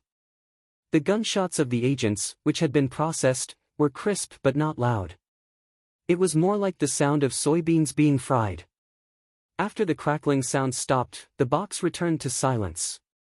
Only the low sound of gunshots still produced a faint echo in the room. The faint smell of gunfire filled the air. The agent's body lay on the floor in a pool of blood. He had been shot at least 4 times. His face was badly mangled by the stones, and one of his eyeballs had burst open. The 40-year-old Special Task Force leader lowered the muzzle of his gun and looked around the room. He confirmed that the last shot that the agent had fired had only grazed Tai Ziyuan's body and shot into the wall. Only one of his team members had been hit in the thigh by a stray bullet. It was not fatal. Only then did he let out a sigh of relief. The Special Task Force agents reacted quickly when they were suddenly attacked by a mole. They killed that person in the shortest amount of time. However, the Special Task Force leader stared blankly at the body in the pool of blood. He could not believe his eyes. He asked softly, "Balmer, this? Why?" The Special Task Force agents were all vetted countless times to confirm their absolute loyalty to the Federation and the law. Only then were they qualified to be personal bodyguards. Why this agent named Balmer shot at Tai Ziyuan and when he was bribed to become an assassin had become a mystery. Even if he was still alive, there was no way he could answer these questions. Under the glory of the First Charter, he had assassinated the heir of the Tai family. His fate had long been sealed. Therefore, the Special Task Force leader could not understand how his team member had become a criminal. "We need to evacuate immediately." The Special Task Force leader reported the incident in the private room to his team members through the intercom. At the same time, he changed the evacuation plan. He looked at Tai Ziyuan and said in a heavy tone, "There is a mole, and the evacuation route is no longer a secret." The Special Task Force leader reported the news of Balmer's betrayal to the Special Task Force officers as quickly as possible. Then, he raised his head and looked deeply at the young man by the window. He should have been grateful to the young man for not letting Tai Ziyuan die and not letting his team of agents become criminals of the Federation. However, his feelings were very complicated and strange. This was because the young man had discovered Balmer's problem earlier than him and the other professionals. Furthermore, he had only used a handful of stones to interfere with Balmer's shooting. Beside the floor-to-ceiling window, Su Li's chest kept rising and falling. He was still in a state of nervousness and fear. There were a few white stones scattered around his feet. He thought that if his reaction had been slightly slower, Tai Ziyuan would have been a dead man by now. From the moment the special agent named Balmer entered the private room, Su Li had noticed his abnormality. This was because this was the special agent who had checked on him outside the private room at the beginning. This special agent actually did not find the stun baton he had hidden in his boots. It was either the special agent's professionalism was extremely poor, or he had something very important on his mind at the time and missed this part of it. Special Task Force agents were responsible for protecting the president and some important political figures. How could they have such poor professionalism? However, what really made Su Li wary was this agent's reaction after he had entered the private room. When Butler Jean had mentioned that a military mecha might have already been activated in the vicinity of the gymnasium, this agent had remained as calm as the other agents. However, he appeared to be too calm, so calm that not a trace of doubt or shock could be seen in his eyes. Uncle Feng Yu had once exclaimed that Su Li had the gift of being able to read people's minds. Throughout his years as a mechanic, he had developed a pair of keen and observational eyes. In the shortest amount of time, he could notice even the slightest changes around him. Therefore, when he saw the special agents take out their pistols and start to push the safety pins, his eyes began to narrow nervously. When he noticed the special agent named Balmer push the safety pin with his thumb, the muzzle of the gun started to move in an extremely inconspicuous manner. When he secretly aimed it at Tai Ziyuan, he moved. Even if it was a misunderstanding, he had to move. His right hand, which was hanging by the side of the flower pot, grabbed a handful of small white stones. The burning sensation in his body and behind his waist surged and turned into a powerful trembling force. It traveled from his skin to his palm, and he threw it out with all his might.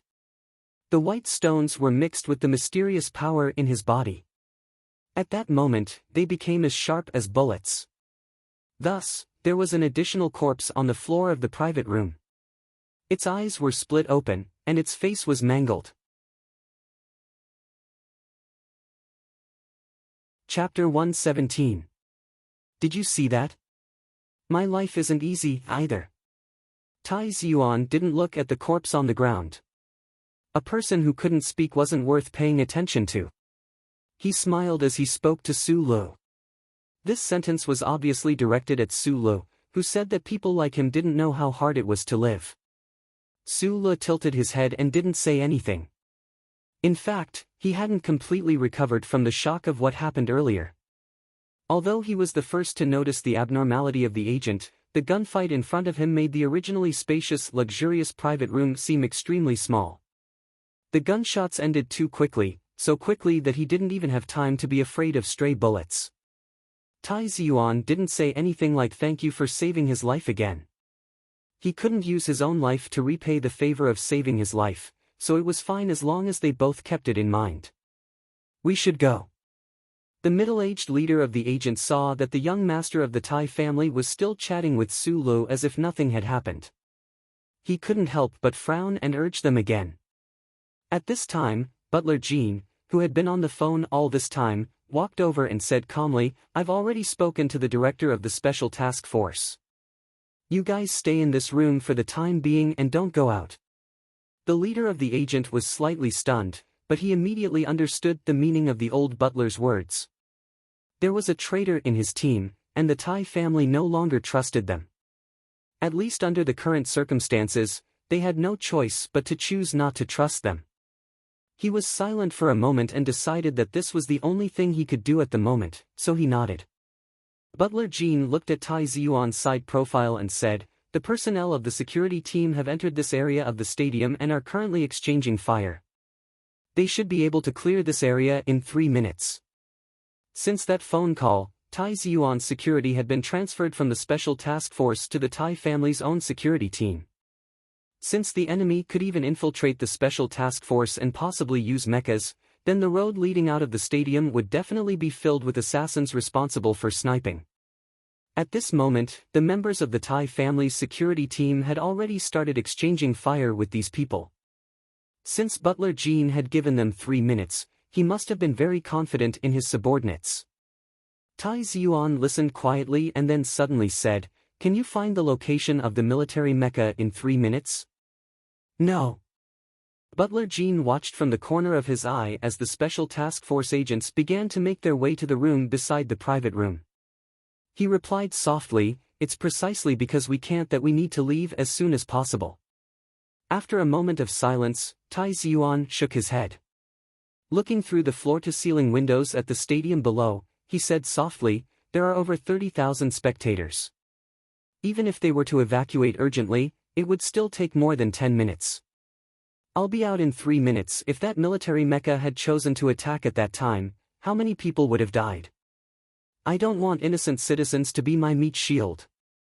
When Su Lu heard this, a sincere and appreciative smile appeared on his face. Tai Ziyuan looked at him and smiled. He calmly sat back down on the sofa and said to Butler Jean calmly, "The enemy must have taken your reaction time into consideration. If we were to leave now, they might be waiting for this moment.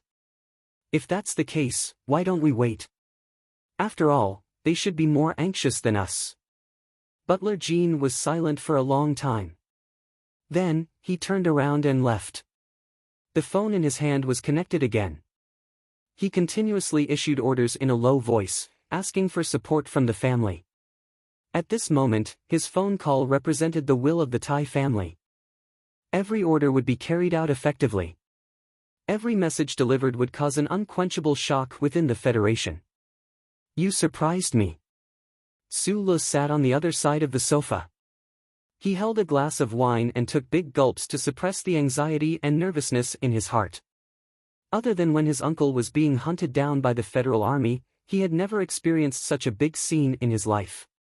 "You don't have to praise me. I know that I'm in a privileged class with a strong sense of morality." Tai Ziyuan took a sip of wine and said with a self-deprecating smile, "Actually, you surprised me more. Not to mention your reaction earlier, at least you still have the guts to stay here and drink with me. That's really something. I don't know if I'll be turned into a hornet's nest once I leave the room. Since that's the case, I might as well stay here with you. I think it's safer here." Su Lu smiled bitterly and said honestly, "Actually, I'm very nervous." At this time, the members of the Tai family's security team had completely taken over the work of the agents. The top floor of the stadium had been confirmed to be safe. However, there were still occasional sounds of gunfire coming from outside the VIP room. The people who were slowly leaving the stadium definitely didn't notice these sounds. However, the two young men in the VIP room knew very well that these sounds were the sounds of special guns firing non-stop. 2 minutes had already passed. The Thai family's security team was gradually clearing out the path of retreat. However, no one felt relaxed. According to the reports of those team members, the people on the other side seemed to be a group of well-trained professional soldiers. Then they thought about the military mecca that had been running hot for more than 10 minutes and still hadn't found its exact location. Everyone was very nervous. Su Lu was also the same. Although he had experienced some things before, such as personally witnessing a hair-raising mecca battle in the valley in the suburbs of Heshi state capital, and even having a black gun barrel pointed at his temples several times, he was still very nervous right now. After all, he was just an ordinary young man who had lived a normal life since he was young. This kind of invisible danger was like some kind of chemical fog, making the air in the VIP room seem heavy, making it difficult for him to breathe. "I'm very sorry to have dragged you into this." Tai Ziyuan looked at Su Lu quietly, but there was a hint of meaning in his smile. He said with a smile, "Right now, your face seems to be even paler than mine." "That's because I'm hungry." Su Lu wasn't lying. Earlier, when he used that mysterious power in his body, his stomach instantly felt hungry. He ate a few snacks and drank a few glasses of wine, but his face still didn't have much of a red flush. However, he didn't know that the sight of him casually eating and drinking on the sofa was in the eyes of Tai Ziyuan and butler Jean, a sign that he had a clear mind and was not afraid of external things.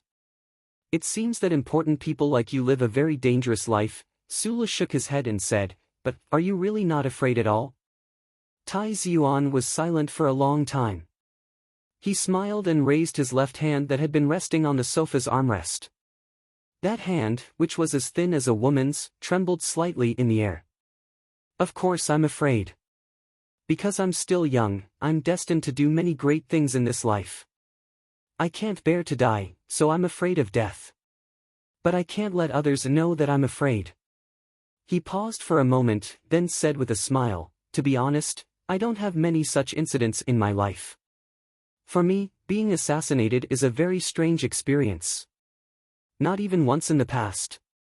Su Lu asked curiously, as if he wanted to use the conversation to ease the tension in his heart. "When I was young, I hid my identity and studied in a primary school in the capital. At the time, I was in the same class as Zhou Yu." Tai Ziyuan's eyes suddenly became blank. He recalled, then, one day in the 6th grade of primary school, I was preparing to get on the bus when a heavy truck suddenly rushed over from the other end of the street. The truck rushed all the way over. I thought that I was going to die, but unexpectedly, the last tire of the truck suddenly burst. The truck forcibly changed direction about 10 meters in front of me and crashed into a large tree. It wasn't a traffic accident. Later, the police determined that the nature of the accident was a hit and run. The truck crashed into 4 cars on the street, including our school bus. Just looking at the scene, it did look like a car accident. Tai Ziyuan's eyes suddenly became cold. A total of 17 people died. Only 2 students from our class died. When the truck finally changed direction, it was shot by the security personnel of my family who were hiding across the school with an anti-material gun. Tai Ziyuan's brows flashed with a trace of gloom. From that day onwards, I transferred schools. Other than the occasional contact with Zhou Yu, I never returned to that school. I also never went to school with the normal people in the Federation again. My life has only been in danger once. Tai Ziyuan's expression calmed down, and he said, "Our family has only one son for 7 generations, so we have always been very careful about these things. Today is the second time. The first time, my luck was not bad, so I hope that today's luck is not bad." Su Lu looked at Tai Ziyuan's slightly pale and thin face, and his heart suddenly sympathized with the other person. He felt that the other person's life yesterday was not much better than his own life as an orphan and fugitive. Thinking about that night in the H1 area, when the person in front of him who was younger than him fainted and helpless in his arms, his heart surged with the urge to protect the other person. "Don't worry, you'll be fine today," Su Lu said very seriously. "The passage is clear, there is no crowd, we can pass through. In the communication device, someone used a fast and steady voice to report. Wearing bulletproof vests and helmets, Tai Ziyuan and Su Lu walked out of the VIP room under the protection of more than 10 fully armed security personnel and walked out of the gymnasium. There were 2 corpses lying in the elevator reserved for VIPs. The doors of the elevator opened and closed repeatedly, repeating the same process for eternity. There was a series of hurried footsteps on the empty stairs. Su Lu, who was following behind Tai Ziyuan, saw the bullet marks on the wall and the blood around the corner through the glass mask. He listened to his own hurried breathing and quickly followed the group down the stairs. He wondered in his heart how many of the Tai family's security personnel had died here today. The gymnasium had already been cleared by the security personnel to ensure that it was safe. The service personnel who were lucky enough to survive the gunfight were gathered in a room. When the group of people walked past the room, Su Lu could not help but take a look inside. He saw the frightened expressions on the faces of the girls, and he felt slightly perplexed. The stairs led directly to the underground parking lot. The group of people opened the door and saw a black car without any logo. The back door of the black car was already open, and Butler Jean was sitting in the driver's seat. Chapter 118. Seeing this black car without any logo, security personnel wearing dark combat suits rushed out in the shortest time possible and spread out around the car. Although these bodyguards, who were obviously from the military, still maintained vigilance on their faces, the anxiety in their eyes lessened a lot. Su Lu noticed that Tai Ziyuan in front of him, the muscles on his back that had been tight all this time also relaxed at this moment. The danger was not over. The people present were either well-trained professionals or people like Tai Ziyuan, who had a calmness that was not in line with his age. The only reason for their sudden relaxation was that black car. Su Lu judged that his companions seemed to have infinite confidence in this black car. However, even if this black car was specially made and could be bulletproof, could it withstand the attack of a military mecha? A trace of confusion flashed through Su Li's mind. At the same time, his eyes passed over the black car's ceiling that reflected the parking lot lights and fell on the concrete wall directly facing the door. In the luxury box, he was able to discover the mole earlier than the special task force agents because he was an outsider. Secondly, he had extremely keen eyesight and hearing. Thirdly, it was because of his experience in the past year. Since escaping from Donglin, he had been carefully observing and guarding everything around him. He was always worried that one day the police or special forces of the Federation would come to deal with him. Therefore, when he did not feel absolutely safe, he would look at everyone with a suspicious gaze. And all the unusual places. Gradually, this seemed to have become an instinct of his. His eyes fell on the concrete wall and found that it was a little wet. At the same time, he faintly heard a sizzling sound, and his heart trembled. This observation and thinking did not take long. At this moment, Tai Ziyuan was under the protection of a bodyguard, using the fastest speed to get into the back of the black car. Su Li's pupils suddenly shrank, and he used his strength at will. The burning heat broke out again behind his waist, causing him to stomp his feet on the concrete floor. Like a fierce tiger, he pushed Tai Ziyuan to the ground and shouted, "Be careful." His reaction was still a moment too slow. A black metal tip suddenly grew out of the slightly wet cement wall opposite the door. It hummed and rotated, and in a very short time, it pierced through the entire cement wall.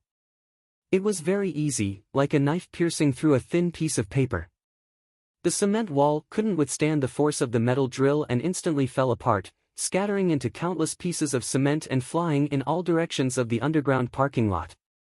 A black mech about 5 meters tall slowly walked out from behind the broken cement wall. This scene was extremely shocking. It looked like a god of death had come out from the netherworld. The mech with a metallic luster was faintly discernible in the dust, as if it was going to reap the lives of everyone in the field. The black mecha's left mechanical arm was still spinning at high speed, while the right mechanical arm's Darlin standard rotary gun began to spray bullets at the black cars and the surrounding Tai family security personnel. Darlin's rotary gun spewed out 6 brilliant blue flames, and countless metal bullets began to dance in the air. Sulu only had enough time to push Tai Ziyuan to the ground. He only had enough time to shout that one word before the black mech's firepower reverberated throughout the entire underground space. The bodyguard who had been following Tai Ziyuan all this time was instantly pierced through by those high-speed bullets. He was reduced to a pile of flesh and blood that enveloped the side of the black car. The black mecha's gunshots were very strange and dull, as if countless balloons were exploding. Puff, puff, puff, puff, puff. It wasn't that terrifying, but the bullets dancing in the air in the underground parking lot were abnormally terrifying. The military mecha's frightening speed of firing made the bullets cover the entire area like raindrops. Loud whistling sounds, the sound of bullets piercing through the air, the sound was terrifying. The black mecha's right mechanical arm spat out endless gunfire, cutting through the air and making ear-piercing screeching sounds. The bullets carried enormous kinetic energy and lethality, and in an instant, the cement walls of the parking lot were smashed into pieces. Countless sharp cement shards fell off and flew in an irregular pattern, shooting in all directions. The Federation's technology combined with the military's killing machine, at this moment, fully displayed its infinite power. No matter how well-trained a soldier was, in front of this black mecha that walked out from the dust, they would only feel their own insignificance and endless despair. As for the elite security personnel of the Tai family, they didn't even have the time to feel despair.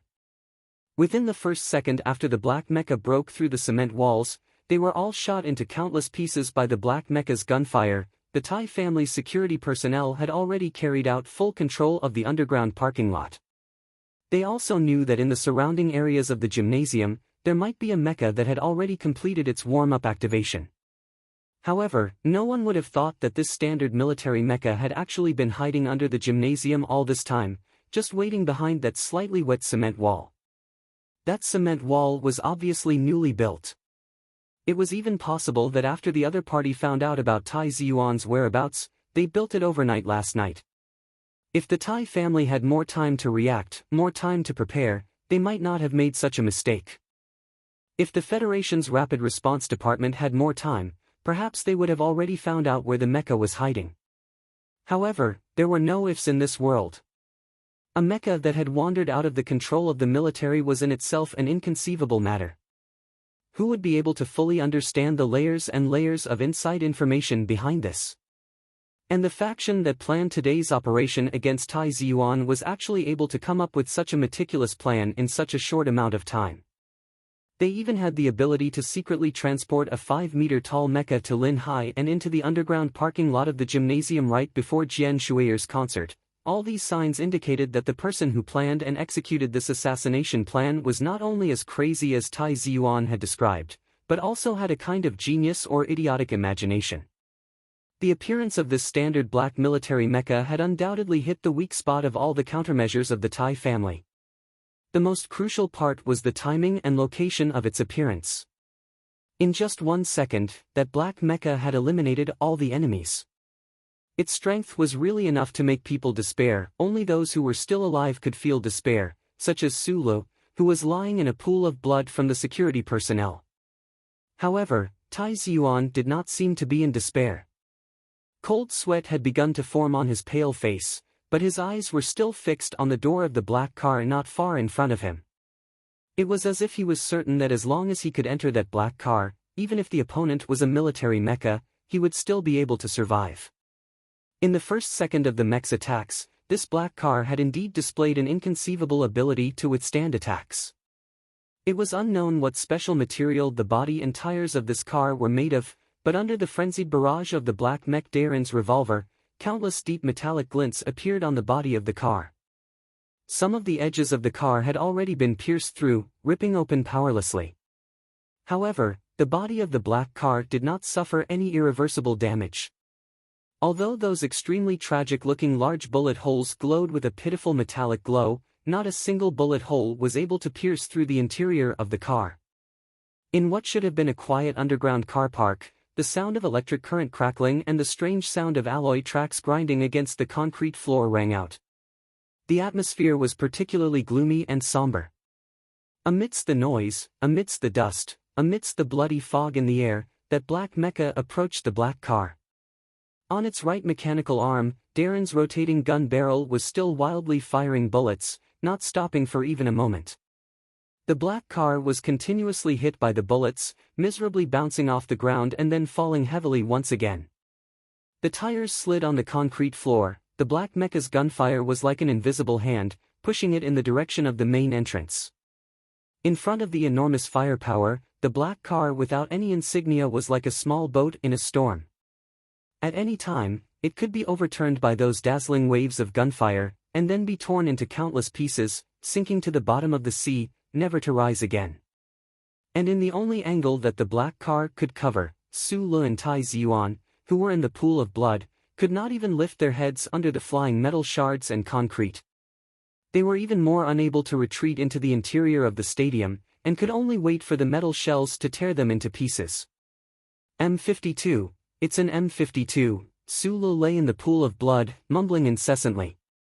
Looking through the bottom of the black car, he saw that the mecha tracks had already entered advance mode.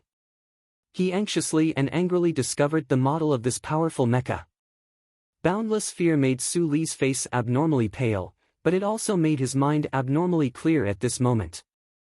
The secretion of adrenaline allowed this young man to finally show that his nerves were stronger than anyone else's in this desperate situation. In this moment, he was a rock of Donglin. Under the attacks of the black mecha, a rock would also shatter like tofu, but until the moment it truly shattered, the rock would always be able to maintain a terrifying calmness, just like Su Le at this moment.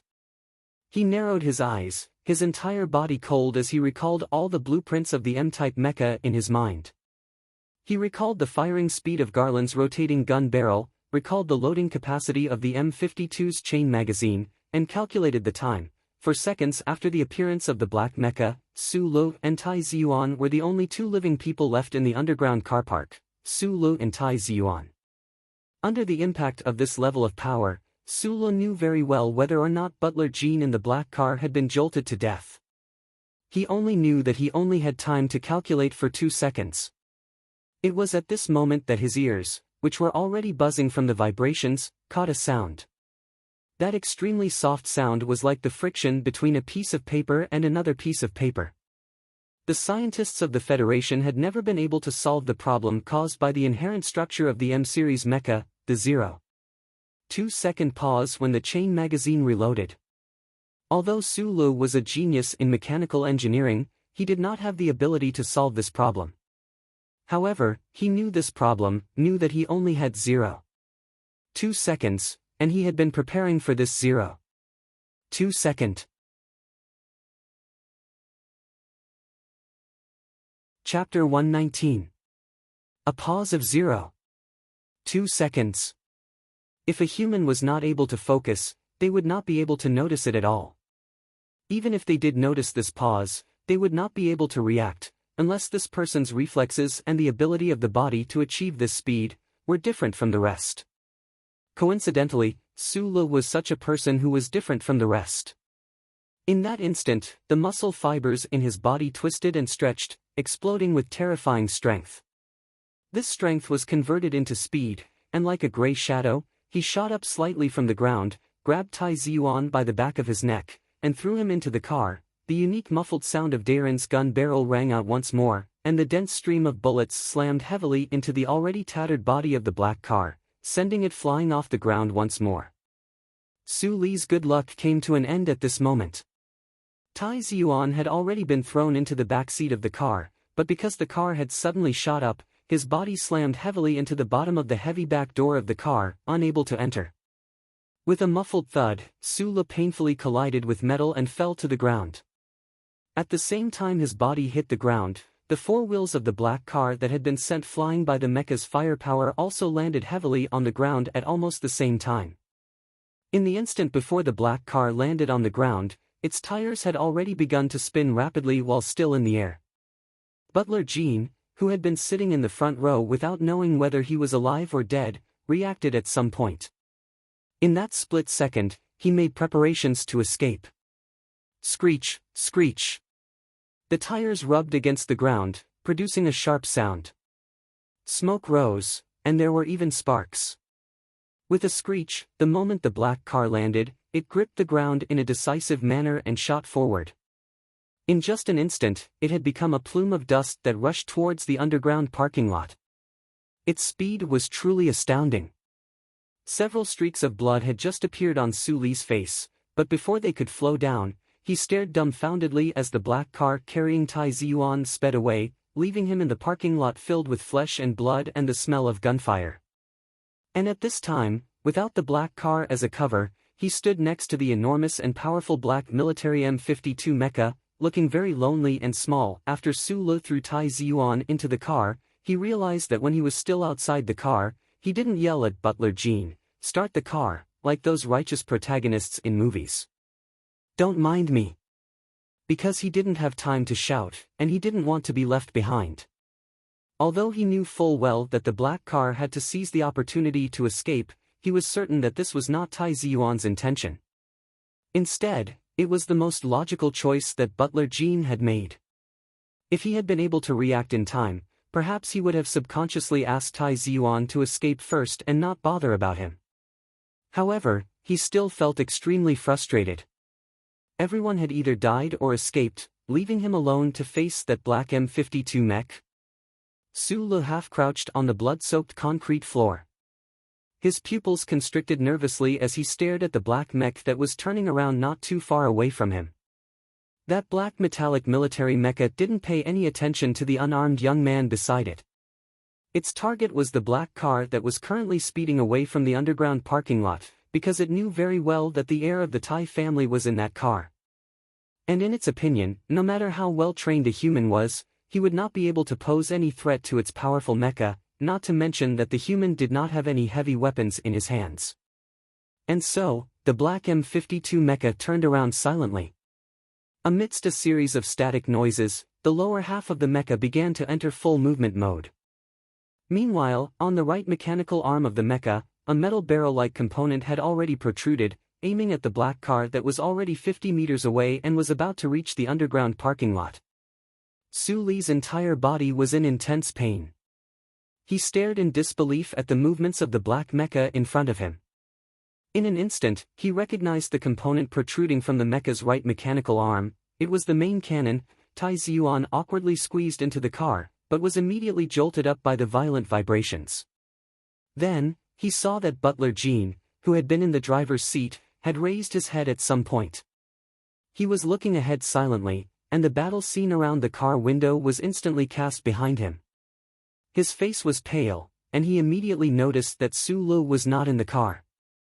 He abruptly turned his head, and through the cracked rear window that was still intact, he looked back.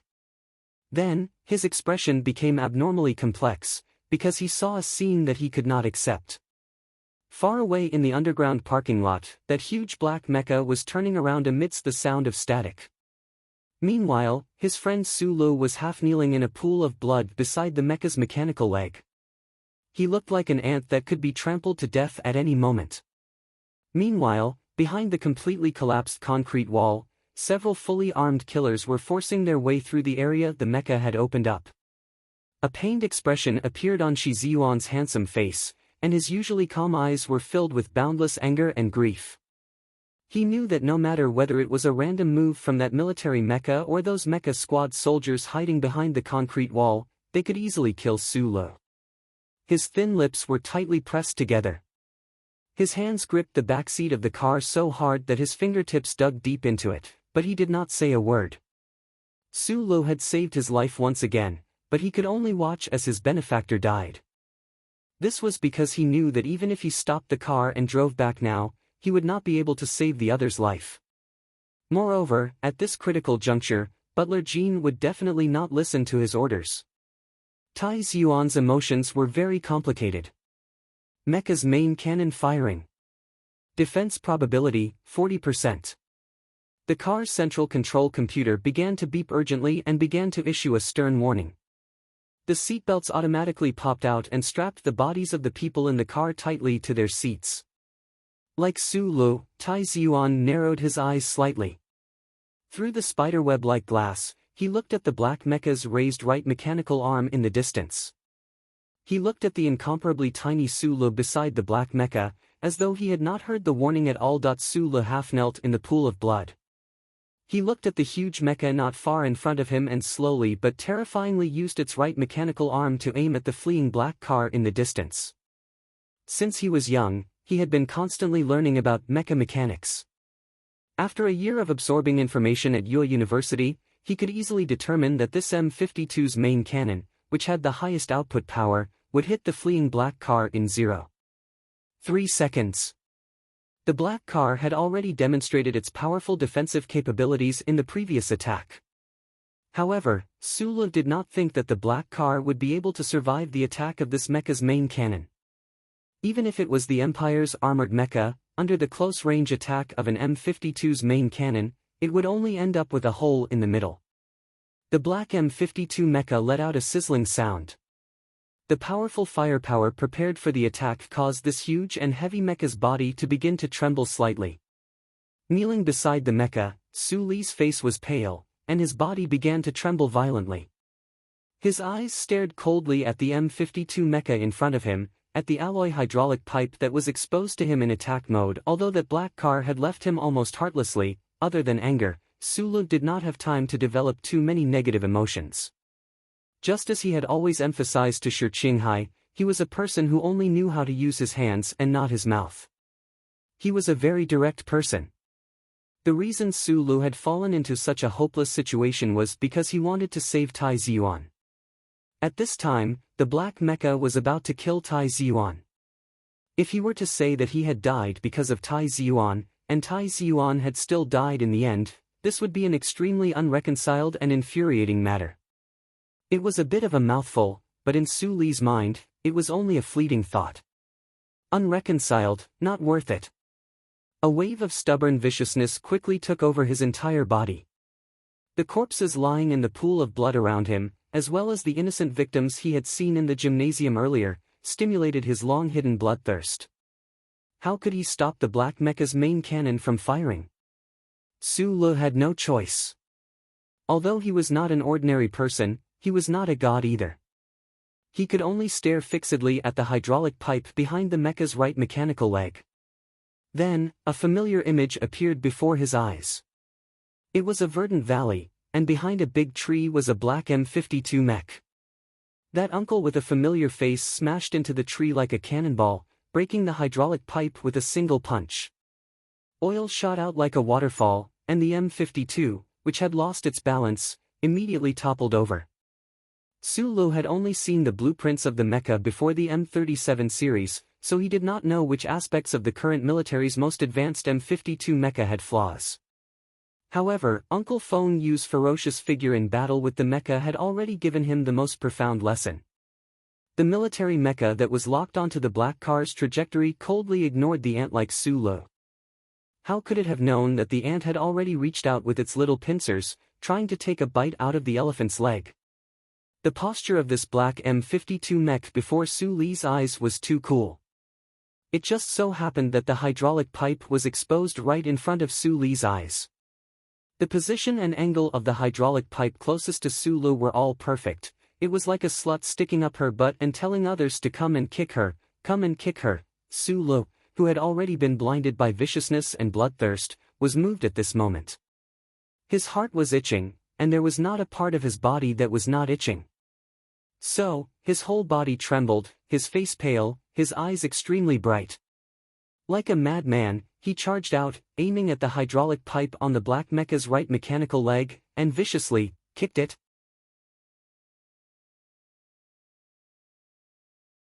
Chapter 120. He was an orphan who lost both his parents and his younger sister. He was a sincere and kind young man who liked to help his neighbors and help old ladies cross the road. He was a genius in mechanical engineering. He was an auditing student who had set many records in University.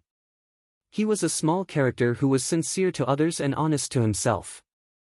He was a capable, virtuous, and responsible youth. However, he was also a youth who grew up in the darkness of the mines and underground tunnels. He was a fugitive from the Federation who possessed a mysterious power within his body. Sometimes, even he himself forgot that many years ago, he was already a silent youth who dared to kill. On that deep and weeping night, the 10-year-old Su Lu used the tip of an abandoned mechanical suit's elbow hydraulic pipe he found in the junkyard to kill a Hushi Prefecture mafia boss. In the underground parking lot filled with the stench of blood and an oppressive atmosphere, the not yet 20-year-old Su Lu leapt up from the ground like a leopard. Like a streak of black smoke, he rushed to the bottom of the military mecha. Without thinking, his entire body trembled as he viciously kicked that conspicuous hydraulic pipe that deserved to be kicked.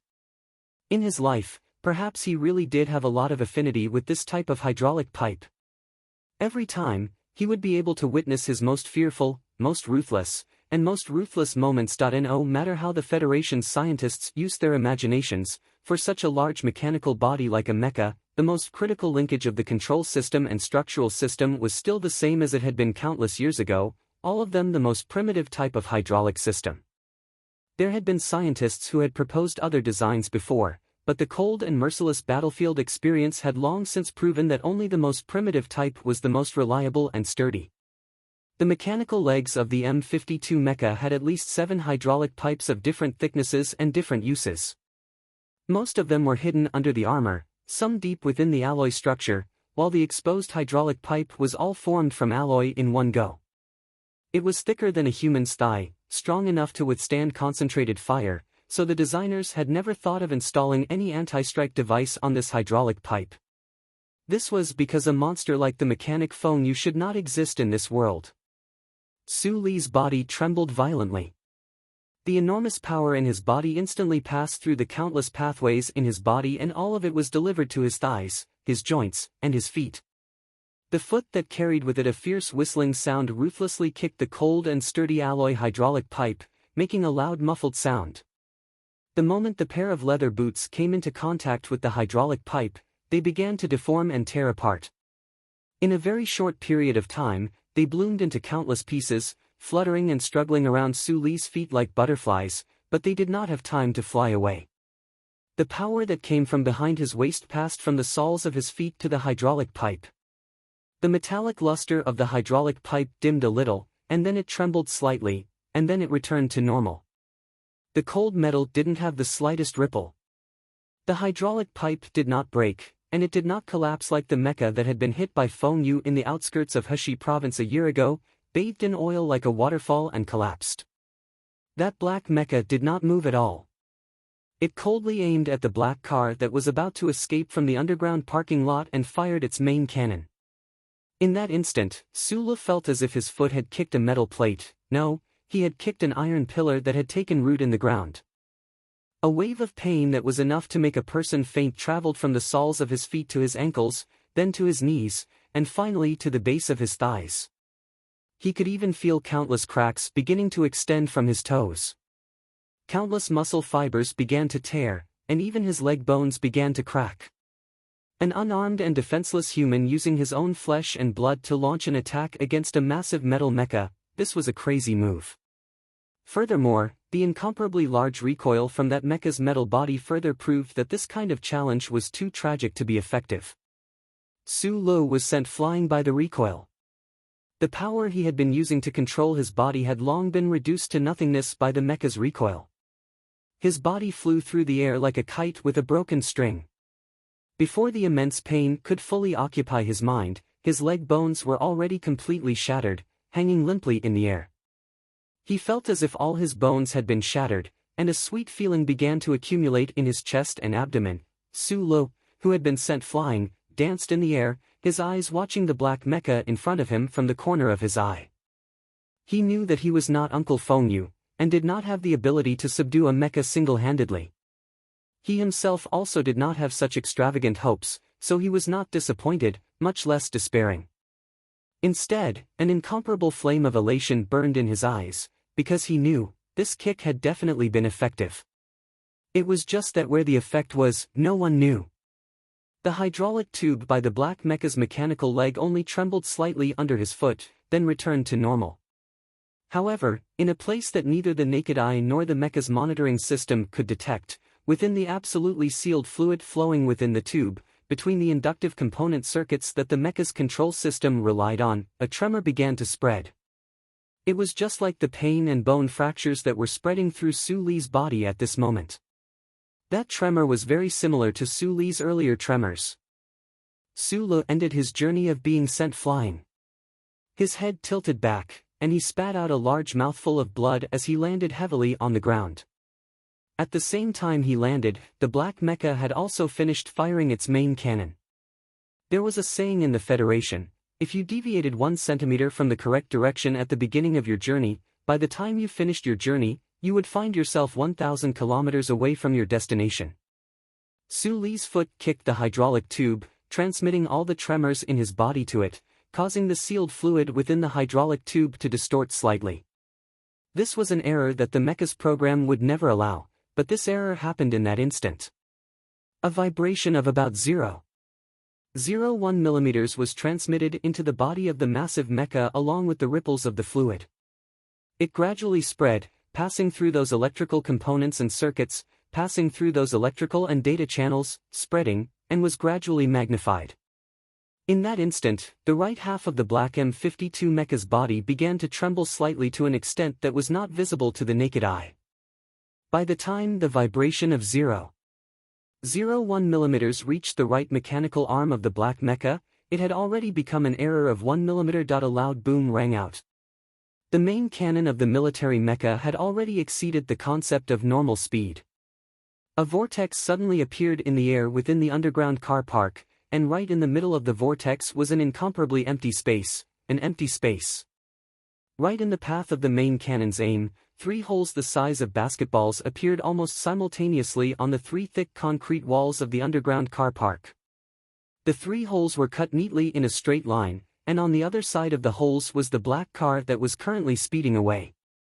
However, due to the error of less than a millimeter, this terrifying blast brushed past the roof of the black car and directly pierced through 2 more concrete walls, landing somewhere unknown. An instant later, a terrifying explosion rang out from a room in the gymnasium's basement, and the entire ground began to shake.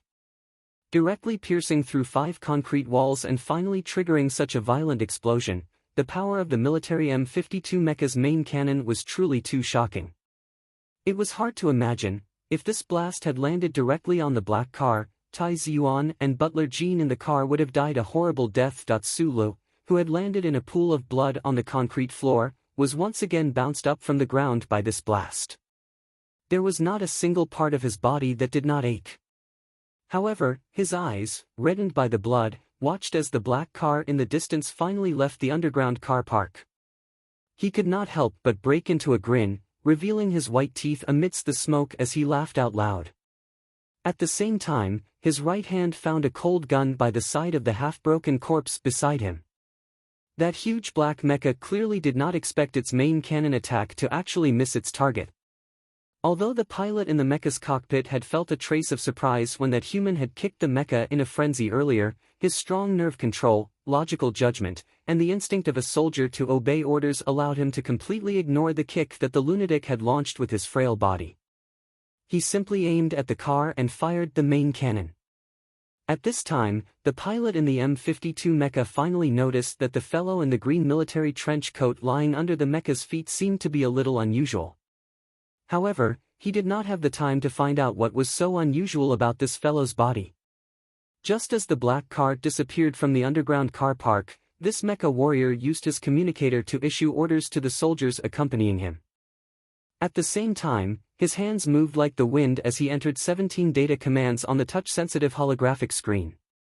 Amidst the loud roar of the motor, this huge mecha began to move abruptly. Like an ice skater relying on the caterpillar equipment on its alloy legs, it started to move rapidly in the cramped underground car park. In an instant, it increased its speed. The black metal mecha glided beautifully forward as it chased after the human towards the exit of the underground car park, leaving behind only the piercing sound of air vibrations. The black M52 mecha chased after the human so resolutely, so decisively, so coldly. It did not even spare a glance at Su Lu, who had piqued its interest immensely. Su Lu, who had used a human's body to successfully cause his main cannon to miss. Other than the special class ace pilots of the federal military, who else could make such swift reactions and controls so beautifully? The huge and terrifying black mecha chased after the car Tai Ziyuan was in. Accompanied by the sound of dust and air vibrations, it disappeared from the exit. At this moment, Su Le was in a state of shock, but he could not worry about Tai Ziyuan's survival at all. This was because right now, he could only worry about his own survival. In the quiet underground parking lot, the smell of burnt flesh and blood filled the air. The surrounding concrete walls that had been flattened by the mecha's firepower still continued to fall with pieces of concrete and steel. There were 5 shocking round bullet holes in the concrete wall that separated the parking lot. Smoke was rising from them. The lights in the car park had all been extinguished long ago. This was because the automatic fire extinguishing system in response to explosions and high temperatures kept spraying water as if it was raining. This scene was extremely similar to that rainy night when Su Le had killed for the first time.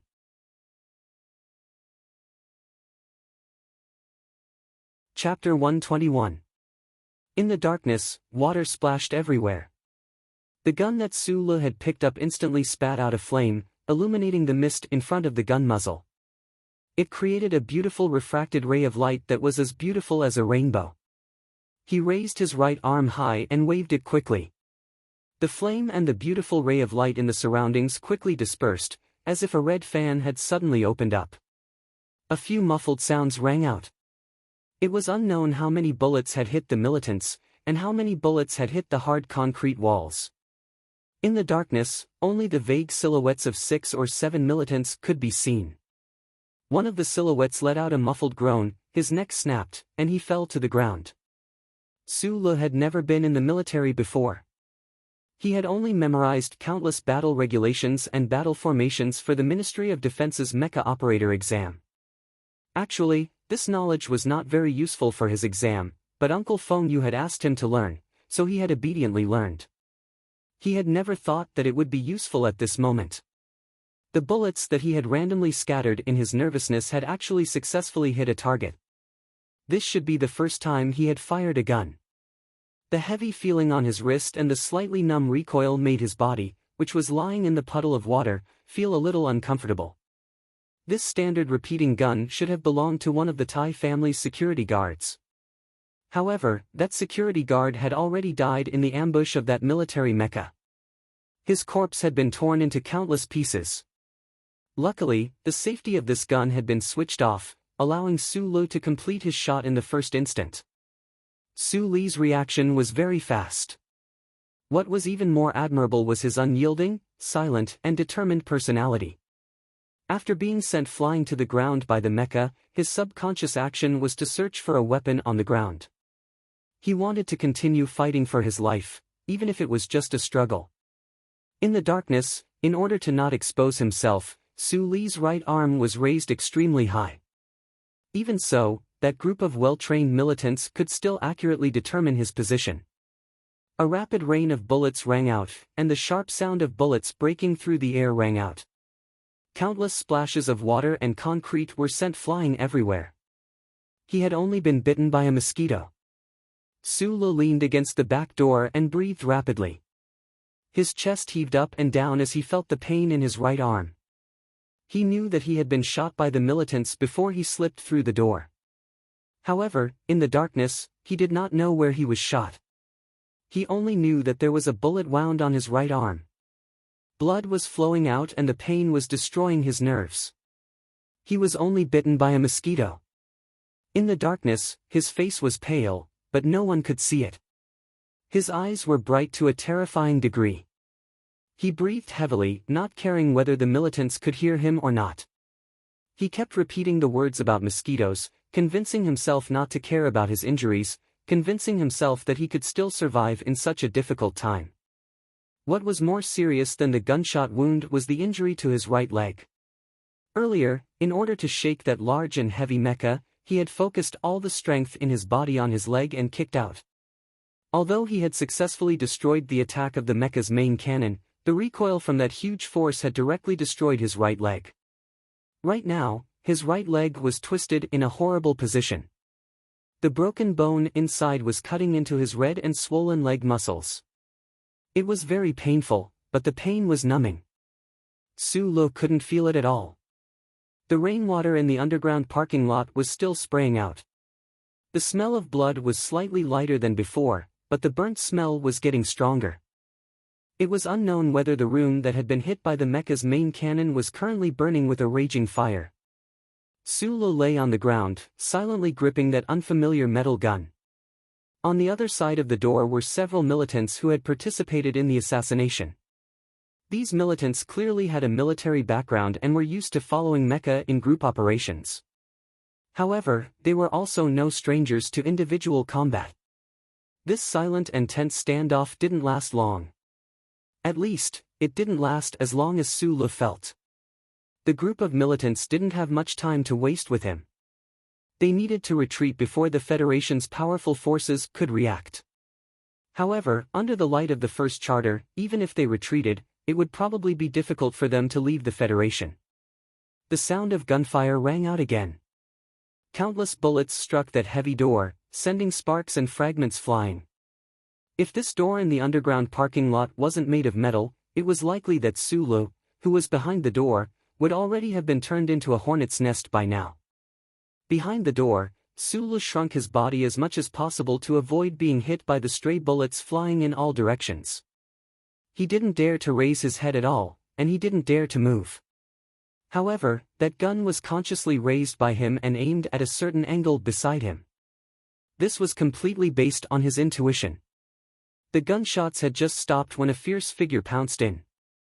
Suli's index finger flicked lightly, and a bullet sprayed out from the barrel of the gun in his hand, knocking down that figure directly. However, after he flicked his finger, he found that he was wrong. This wasn't one of the militants, but the corpse of a security personnel whose body had been sliced in half by the mecha's shrapnel. Suli's pupils contracted. He knew that he had reached the moment between life and death. In his originally empty body, a new surge of strength had unknowingly surged up. With a muffled grunt, he used his only intact left leg to push against the back of the door, forcefully sliding half a meter to the side on the ground. Just as he slid, a black gun barrel quietly poked out from behind the door and hit the spot where he was originally standing, setting off a series of sparks. After narrowly dodging the shot, Suli's slightly narrowed eyes emitted an extremely bright light. He suddenly lunged to the side and fired the gun in his hand again. The militant who rushed in with the submachine gun in both hands was immediately enveloped in a rain of bullets. The bullets hit the man's bulletproof vest and made a muffled sound. He directly slammed into the door, making a loud noise. Sulu raised the muzzle slightly and directly shot the man's head into a watermelon that fell to the ground. In the dark environment, the half-open door was like the mouth of a legendary monster, as if it was going to swallow all life. The militants on the other side of the door should be thinking this, and Sulu behind the door was even more thinking this. He struggled to half-squat against the wall, not knowing how many bullets were left in the gun in his hand. He should have picked up the dead militant's submachine gun, but he just carefully moved over there, hiding his body behind the dead body. His right hand slowly lowered, touching the side of his boots. At this time, in the quiet and dark tunnel behind Sulu, there was suddenly a series of footsteps. The footsteps were very light. If it was not a child, then it should be a very light woman. The footsteps should not be a person. In such a tense moment, there were still people in the stadium that did not evacuate. Suli's eyes were filled with deep worry. If those innocent people were to come here, then only death would await them. Fuck your mother, fuck your mother. Suli's face was expressionless as he cursed. No one knew what these curses meant to him, but his pair of always smiling, seemingly incomparably sincere eyes became brighter and brighter, more and more determined. Don't come over. He shouted to the owner of the footsteps behind the darkness. Following his voice, the gunshots outside the door once again sounded. The gunfire cut through the space in front of Sulu, making him unable to do anything. He could only watch as the two militants rushed over and entered the door. Fuck your mother. Sulu softly cursed, and then rushed toward the two figures. The two militants clearly did not expect him to be so fearless as to hide so close to the door. They also did not expect him to react so quickly. At this moment, Suli's movements were extremely fast. At the moment of life and death, he erupted with all the strength in his body. The trembling began to squeeze his already exhausted body, as if it wanted to squeeze out every drop of strength from his muscle fibers. He was like a gray shadow, pouncing forward. In an extremely short distance, he pulled the trigger and shot down the militant who was slightly further away. He instantly threw away the gun in his hand, and at the same time the gun left his hand, his body suddenly crashed into the other militant. Suddenly, his elbow struck the cartilage of the opponent's throat. Using the hard bone of his waist, he fiercely struck the vital point of the opponent's crotch. Extending his fingertips fiercely pierced the opponent's eye socket. From the time he started training in the mine to the time he became a janitor in Yue University, he did not slack off for a single day. The arduous training made the 10 postures that Uncle Feng Yu taught Su Le become an instinct of his body. At this moment, his strength completely erupted, vividly displaying it. That comfortable and ruthless feeling made him forget that he was dragging a crippled leg and had been shot several times. They were all strange and heroic body techniques. His throat was broken, his mouth was shattered, his eyeballs were split open, and his blood and juices were splattered everywhere. The militant did not even make a sound as he fell in front of Su Le. However, at this moment, his body was already exposed at the door. Su Le did not stop in the slightest. Carrying the militant's corpse, he silently and bravely rushed out. The sound of gunshots rang out. A metal tool suddenly appeared in Su Le's right elbow. With a press of his finger, a faint blue electric arc suddenly illuminated the corner of the underground parking lot. A militant on the side was struck by the electric arc, his body twitching as he fell. The submachine gun in his hand was still firing, but it hit the thigh of one of his companions. Su Le rushed over, the tip of the stun baton in his hand already reaching out, directly stabbing at the fellow who was kneeling on the ground. However, these militants were worthy of being called elite soldiers of the army. Although Su Le's sudden appearance had inexplicably killed several of their companions, this fellow who was accidentally injured by his companions still displayed the outstanding individual qualities of the Federation's soldiers at this crucial moment.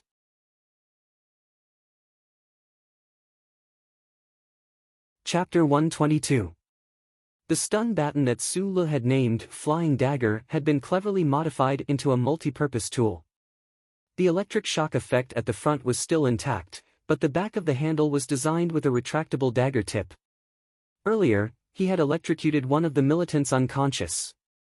With a swipe of his right elbow, he held the dagger tightly between his thumb and index finger and stabbed towards the throat of the last militant.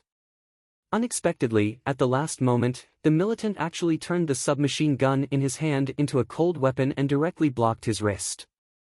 As a soldier who had undergone many years of cruel training, his body possessed great strength. Especially when he was holding a gun, while Su Le was only holding a small dagger. When the two were compared, Su Le felt a strong vibration coming from his wrist in an instant. It made Su Le feel that something was wrong. At this time, he, who was heavily injured, had no strength to use. Those strange postures that he had trained hard for many years were like water without a source. Also, he was burdened by his injury and could not use any strength. In the faint light, looking at the cold and bloodthirsty eyes of the person close by, Su Le felt his whole body go cold. It was as if he was exposed to the wind and snow of Linhai province outside the stadium. At this critical moment, a strength of unknown origin once again emerged from behind his waist and quickly surged towards his upper body. It directly passed through a certain area behind his neck and transmitted to both of his arms. Su Le did not have time to enjoy this dramatic change. With a muffled groan, he spat out a mouthful of blood. A burst of intense and bone-deep pain exploded at the back of his neck. The explosion caused his eyes to turn red and his pupils to constrict. His lips trembled incessantly.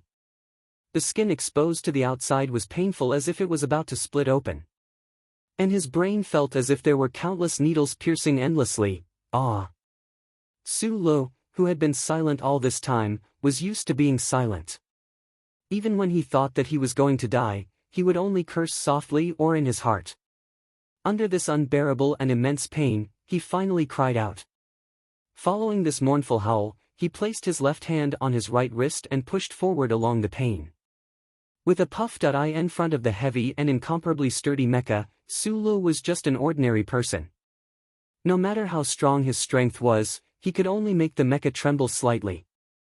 Compared to ordinary people, he, who had been taught by Feng Yu for many years, was actually more like a machine than those soldiers who were made of iron. He was not a cold-killing machine, but rather his body. The muscle fibers, nerve bundles, and even every cell in his body were constantly advancing in the direction of the first order of machines. In front of machines, no matter how strong a soldier was, how could they resist? The sharp tip of the dagger that protruded from the back of the handle easily pierced through like a thin piece of paper. In an instant, the militant's arm was shaken off, and the submachine gun was sent flying. Su Lu, in his state of incomparable pain, subconsciously stabbed for the last time, making that small dagger give birth to a feeling of crushing dry weeds and smashing rotten wood. Blood spurted out as the dagger easily and casually pierced the militant's throat. Su Li's whole body went limp. His eyes turned slightly black as he collapsed to the ground. At this time, he could not find the slightest bit of strength in his body. That intense pain was still constantly emitting waves from the back of his neck. 10,000 needles, 100 million needles pierced and pulled out from his brain, making him completely forget about his crippled leg and those gunshot wounds. In the moment before he fell to the ground, from the corner of his eyes, he saw with incomparable pain that the militant that he had electrocuted earlier was currently trying to get up from the ground. It seemed that the combat suits worn by these soldiers also had a certain degree of resistance to electric current. Su Lu knew that he was about to faint and would not be able to wake up again. This was because other than fainting, there was no other way for his body to withstand the pain at the back of his neck. This was a natural instinctive reaction of the human body in order to protect the brain. If that militant got up and faced him while he was unconscious, then Su Lu would definitely die. In the instant before he fainted, he somewhat helplessly thought of his incomparably tragic end. At this time, at this place, there was no one who could save him. He would definitely die. In the instant before he died, many people's images flashed through Su Li's mind. He thought of many things, just like in a movie, but he sorrowfully confirmed that this was not a movie. It doesn't matter, everything doesn't matter. I've seen Jian Shuier, and I've also had a woman. Even if I die, this life can be considered complete. Don't people live to do the right thing? Death, not because of Tai Ziyuan, not because of the political strife or the black screen that I don't know about, but because, those people are doing wrong, so I should stop them. But, I'm still so young. Su Lu was influenced by Shi Qinghai. Using the title of Little Master, he quickly told himself his last words in his mind. Then, he fell heavily on the cement floor full of dirty water. His eyes turned black and he fainted. That ordinary face that had fallen into a coma still had a trace of a bitter smile. The bustling university town of Linhai became a lot more deserted because of the cold winter and the snowstorm. But today, Jian Shuiyer's first concert in the Federation brought prosperity and liveliness back to this large city group. After watching the concert, people left the stadium, still in high spirits. Along the developed road and rail network, people dispersed to various campuses or cities in Linhai. In the northeast direction of the stadium, there was a highway that was particularly deserted compared to other places, because this highway directly led to another state in the Federation. It required about 12 hours of travel between the ice fields and the mountains to reach it. In such cold weather, no one would choose to go through this highway. Not to mention, because of the continuous snowstorm, this highway was basically in a half-closed state. However, at this time, on this half-closed highway, there was a black car without any logo driving at full speed. Because it was in a half-closed state, the Federation's Traffic Management Committee turned off the automatic heating and snow removal function of this highway, so the snow on the road was very thick. This car ran over the thick snow and ice chips all the way, but its battered body didn't move at all. It still maintained its balance and stability. The black car didn't see a single car along the way. Tai Ziyuan had unknowingly sat in the co-driver's seat.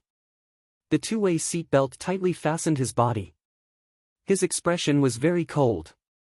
His eyes were indifferently looking out the window at the ice and snow wilderness that flashed by from time to time. The target is approaching again. It will enter the attack zone in 7 seconds. The central control computer of the black car issued a warning once again. The car that the Thai family prepared for their heir was extremely powerful no matter how one looked at it. The intelligent judgment program of the central control computer of the car was faintly similar to the central control computer of a spaceship. The moment the computer's voice faded away, a thrilling image appeared on the rear-view screen of the black car. Not far behind the highway, a black military-grade M52 mecha could be seen advancing rapidly in an unstoppable manner.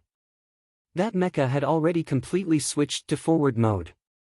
Accompanied by the vibrations of the huge mecha breaking through the air, the alloy tracks of the mecha continued to crush snow and ice, crushing the concrete blocks on the highway. Its momentum was truly astonishing. Inside the black car, Tai Ziyuan and Butler Jin's expressions didn't change at all. After coming out of the underground parking lot of the stadium, Butler Jin consciously chose the Northeast Highway without Tai Ziyuan's order. Although this might bring some convenience to the pursuit of the military mecha, at least it could ensure that the attack of the military mecha wouldn't cause too much panic among the Federation citizens. The scene of the black military mecha charging out of the stadium and chasing after the black car naturally fell into the eyes of some Federation citizens. However, as long as the war didn't happen in a densely populated area, it could always be covered up in the future. Once the heavy military mecha's horsepower was at full power, it could easily overtake tanks or armored vehicles on open plains. Even on a civilian highway, it wouldn't be hard to believe that it could catch up to the expensive sports cars of the Federation. However, the black car that the Thai family's security personnel used as a source of confidence was, of course, a specially made product. It shouldn't only be able to reach a speed of 100 km per hour. Perhaps because the black car had been attacked too harshly in the underground parking lot, its power equipment had been damaged, so it couldn't reach its maximum speed. The black mecha had been chasing after the black car for 2 minutes now. The black car had entered a desolate area with few buildings. The black mecha behind them was getting closer and closer. Seeing that it was about to enter the attack range of the onboard weapons, Butler Jin's expression was still calm. He said softly, "It's not safe. Should we shake it off?" It seemed that it wasn't that the black car of the Thai family couldn't shake off the black mecha behind it, but that it had been holding back for some reason. No.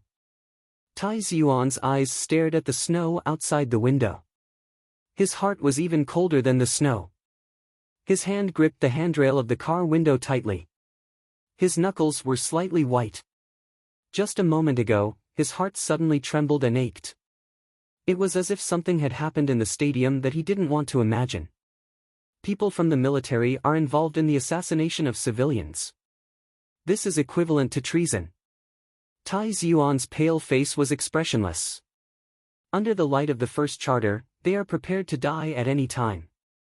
They won't give up any information. If that's the case, don't give them a chance to escape to the Great Triangle. Let them all die, especially this mecha. Butler Jin was silent for a moment, then nodded. Right at this moment, a few strange chirps came from the horizon. It seemed that some kind of flying object was rapidly approaching. Moreover, it was flying at a low altitude. That was why the air was buzzing and the snow on both sides of the road was trembling. Butler Jin's eyes narrowed slightly. He said softly, "They're here." As he spoke, 7 black dots on the horizon at the end of the snowy road were rapidly approaching. They rapidly expanded in their field of vision, revealing their true identities. With a buzz, the snow on both sides of the road shattered. 7 of the most advanced fighter jets of the Federation flew at high speed in a low-altitude combat mode. They flew towards the black car and the valiant black M52 mecha behind it.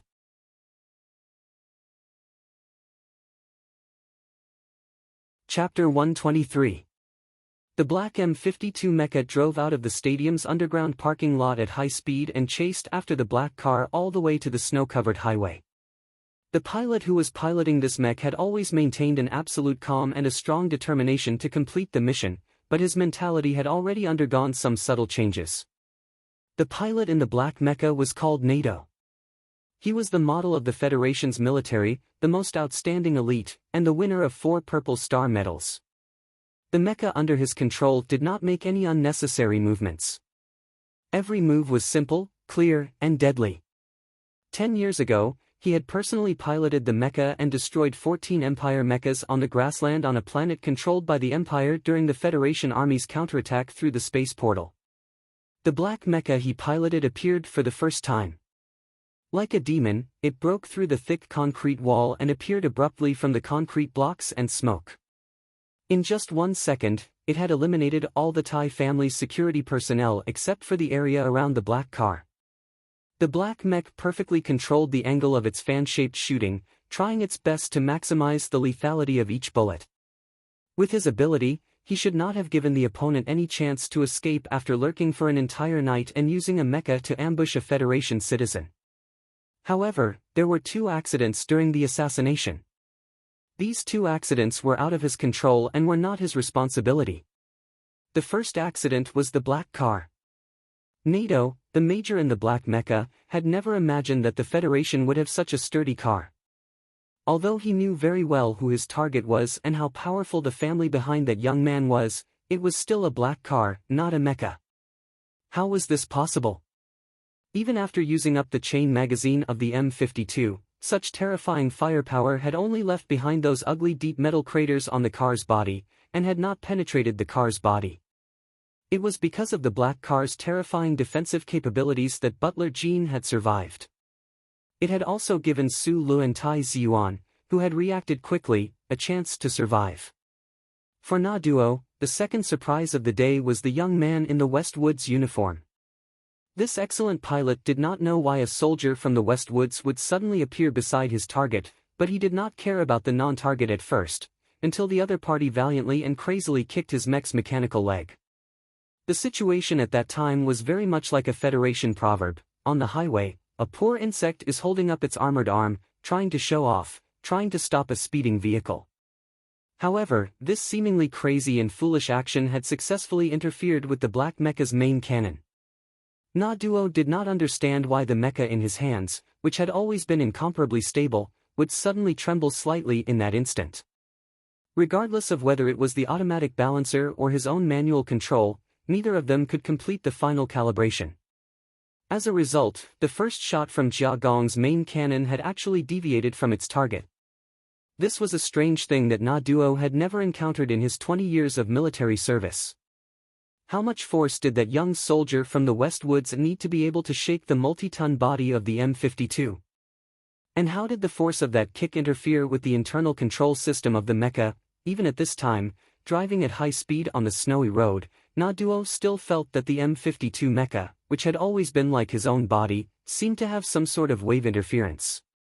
This caused his control of the mecha to not be particularly smooth, so he kept following the black car but was unable to quickly close in.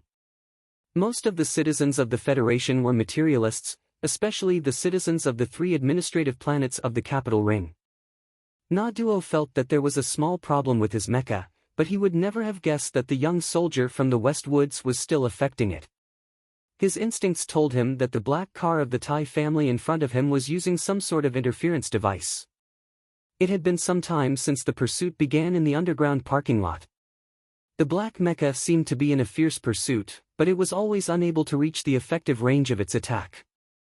The mecha still had plenty of power, but it did not have much ammunition left. Na Duo treasured every shot he fired and did not want to waste it. Although the half of his face that was exposed outside of the black helmet was still cold and calm, a very bad feeling had begun to form in his heart. The confidence of this elite soldier of the Federation was slowly fading. He felt a trace of panic and a faint sense of despair. Although this pursuit happened on the deserted highway, it was still in the core area of the Federation, Area S1. The response of the powerful departments of the government would arrive soon. His mission today could only end in failure. Right at this time, thunder seemed to roar in the distant sky.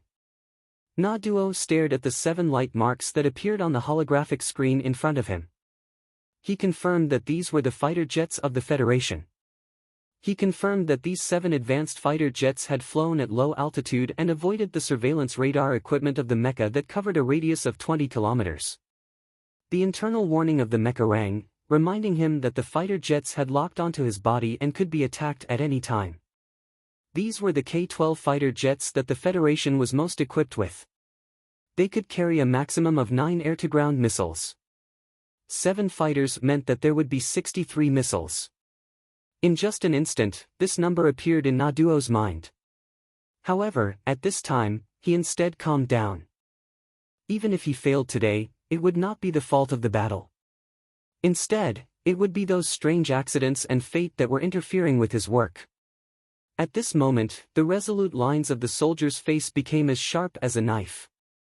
Countless movement commands were inputted into the touch-sensitive holographic screen.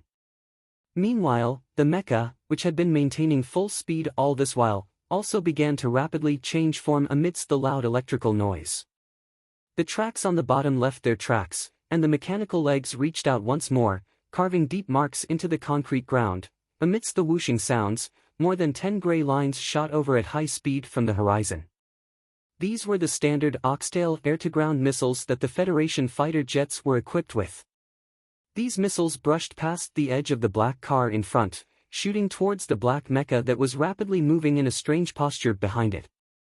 Right at this moment, the black mecha's mechanical legs abruptly stomped on the ground.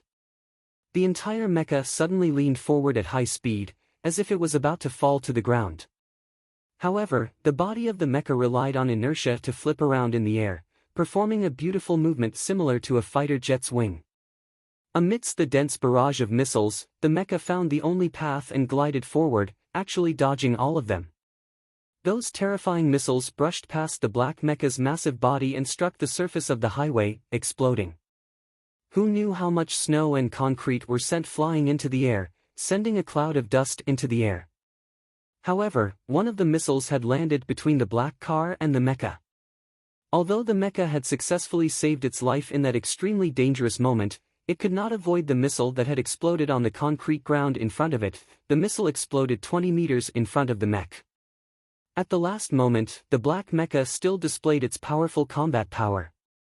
Its power output instantly exceeded its peak value. Taking the risk of losing control of the mecha, Na Duo controlled the mecha to perform a jaw-dropping leap on the ground. It avoided the shockwave caused by the missile and flew directly into the sky. However, what was terrifying was that after the missile exploded, it rose even faster than the smoke and dust. Amidst a series of strange and sharp whistling sounds, countless thread-like substances that contrasted with the snowy light suddenly burst out of the missile. The black M52 mech managed to avoid the shockwave and shrapnel from the front, but in the air, it was completely unable to avoid those strands of reflective substance that flew everywhere like catkins. Pist, pist, pist, pist, pist.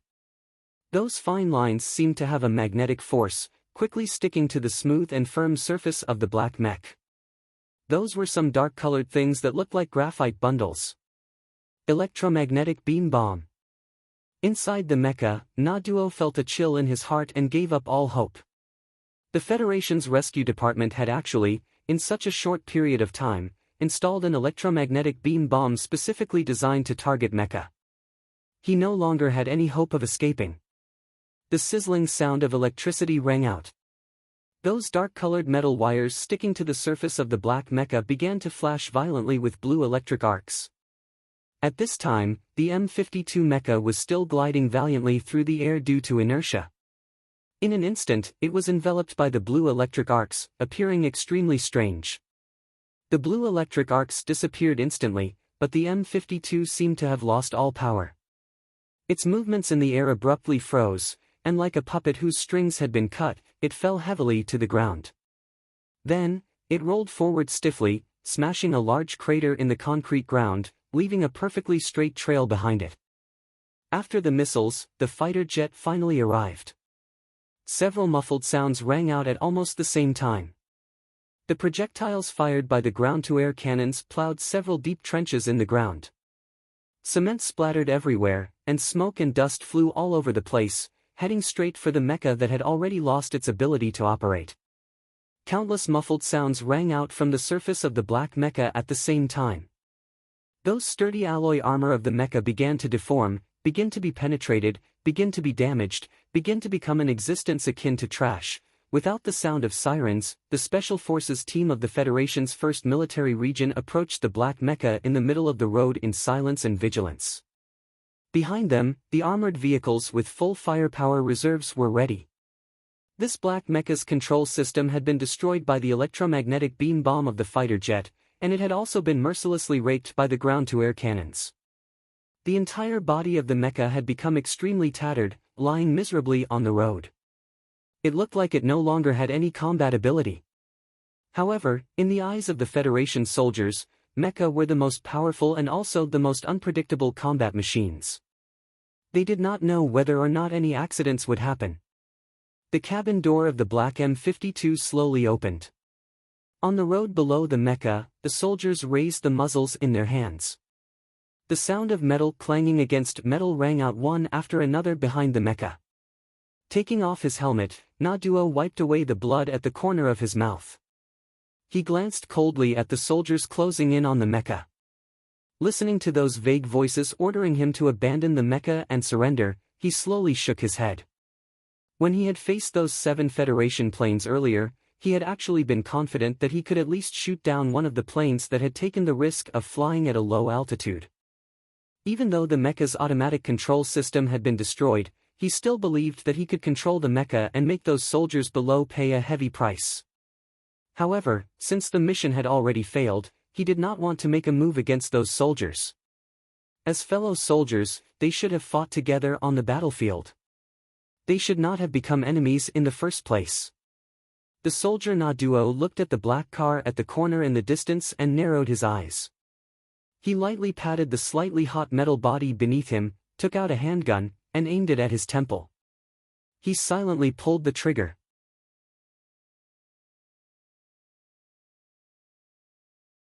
Chapter 124.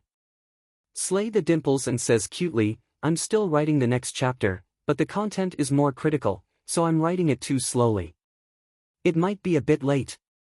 Everyone has leaders who need to sleep early, so sleep early. You can come and read it tomorrow, but please leave your monthly ticket.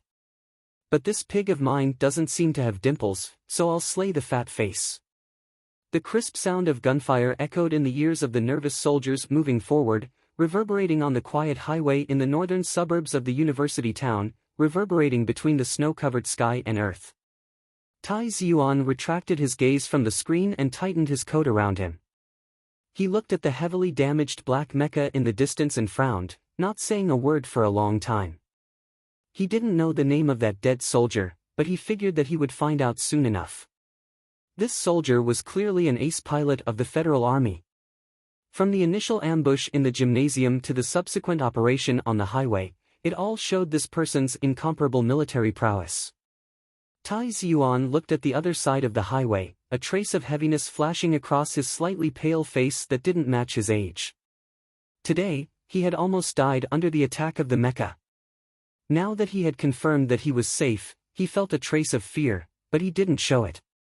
Only the hands exposed outside his sleeves trembled slightly. The faint sound of a helicopter came from the end of the highway. The blood on Butler Jin's forehead had already dried up. He put down the phone beside his ear and came to Tai Ziyuan's side. He lowered his voice and said, "The soldier in the mecha is Major Nato, a recipient of 4 Purple Star medals. He is a war hero and belongs to the 2nd Military Region's Special Mecha Brigade. He is the deputy commander. He was supposed to be in the Special Capital Region today to participate in a training session hosted by the Ministry of National Defense." Tai Ziyuan was silent for a moment, then asked, "The 2nd Military Region? The Ministry of National Defense's spring offensive should be using the 2nd Military Region as the main force.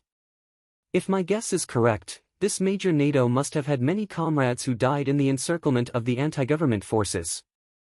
Yes, this training session in the Special Capital Region is for the upcoming spring offensive against the anti-government forces base in the Green Dragon Mountain region." Butler Jean glanced at the young master's side profile. Yesterday, Councilman Pabre reached a preliminary agreement with the anti-government forces. Today, there's an assassination attempt against you. It seems that the Eagle faction is very angry about the family's interference this time. Don't be in a hurry to find out who the suspect is. The investigation and trial after the incident is the responsibility of the Federation government. Although I'm angry, I can't go above the law and declare someone guilty. Tai Ziyuan's eyes were as calm as ever. If this matter is related to the reconciliation agreement, there should be many people who don't want the government to reach a reconciliation agreement with the anti-government army. Butler Jean nodded. Although the two of them didn't say it out loud, they both knew that this was the most shocking assassination attempt in the Federation in the past 20 years. The mastermind behind it was definitely not that simple. Councilman Pabre had already taken the most solid step on his path to becoming the president of the Federation. The families and economic tycoons in the Federation all had their own partners among the candidates for the presidency. If this assassination attempt was to eliminate Councilman Pabre's greatest support in the Federation, then the shadows of those families might also be involved. At this time, the simple phone in Butler Jin's hand rang again. He picked up the call and listened in silence for a long time. Then, he said to Tai Ziyuan in a soft and apologetic voice, "The police and the Federation Investigation Bureau have already sealed off the stadium's underground parking lot. The family representatives have also entered, but for the time being, they haven't found the whereabouts of your friend." Haven't found him? Previously, when they were still being pursued, Tai Ziyuan had already asked Butler Jean to follow the government's handling of the stadium. He wanted to know whether Su Lu could actually survive such a desperate situation. Hearing the words, "haven't found him," Tai Ziyuan raised his voice slightly and said angrily, "We can see him when he's alive, and we can see his body when he's dead. What do you mean by, haven't found him?" The firepower of the military use mecha was too strong. The body left behind is basically incomplete. Butler Jean glanced worriedly at Tai Ziyuan as he adjusted his tone. The government personnel are currently cleaning up the scene, so it's normal that they haven't found anything in a short time. According to the reports from the other side, based on the situation at the scene, even if the chip identifies the body, it will still take a long time. Therefore, they may use the biomarker identification program, but that will take 2 weeks. Tai Ziyuan's usually calm eyes suddenly dimmed. Thinking that Su Lu might have already become several pieces of broken flesh in the dark underground space, his stomach began to churn. If Su Lu had been lucky enough to survive, he should still be in the stadium's underground parking lot right now. If he, unfortunately, died. He forced himself to calm down and turned to look at Butler Jean. "Regardless of whether he's dead or alive, I can't wait that long for news. Think of a way to ask that elder from the Bureau of Proclamation for help." The easiest way to confirm the death of a Federation citizen was naturally through the Bureau of Proclamation's central computer.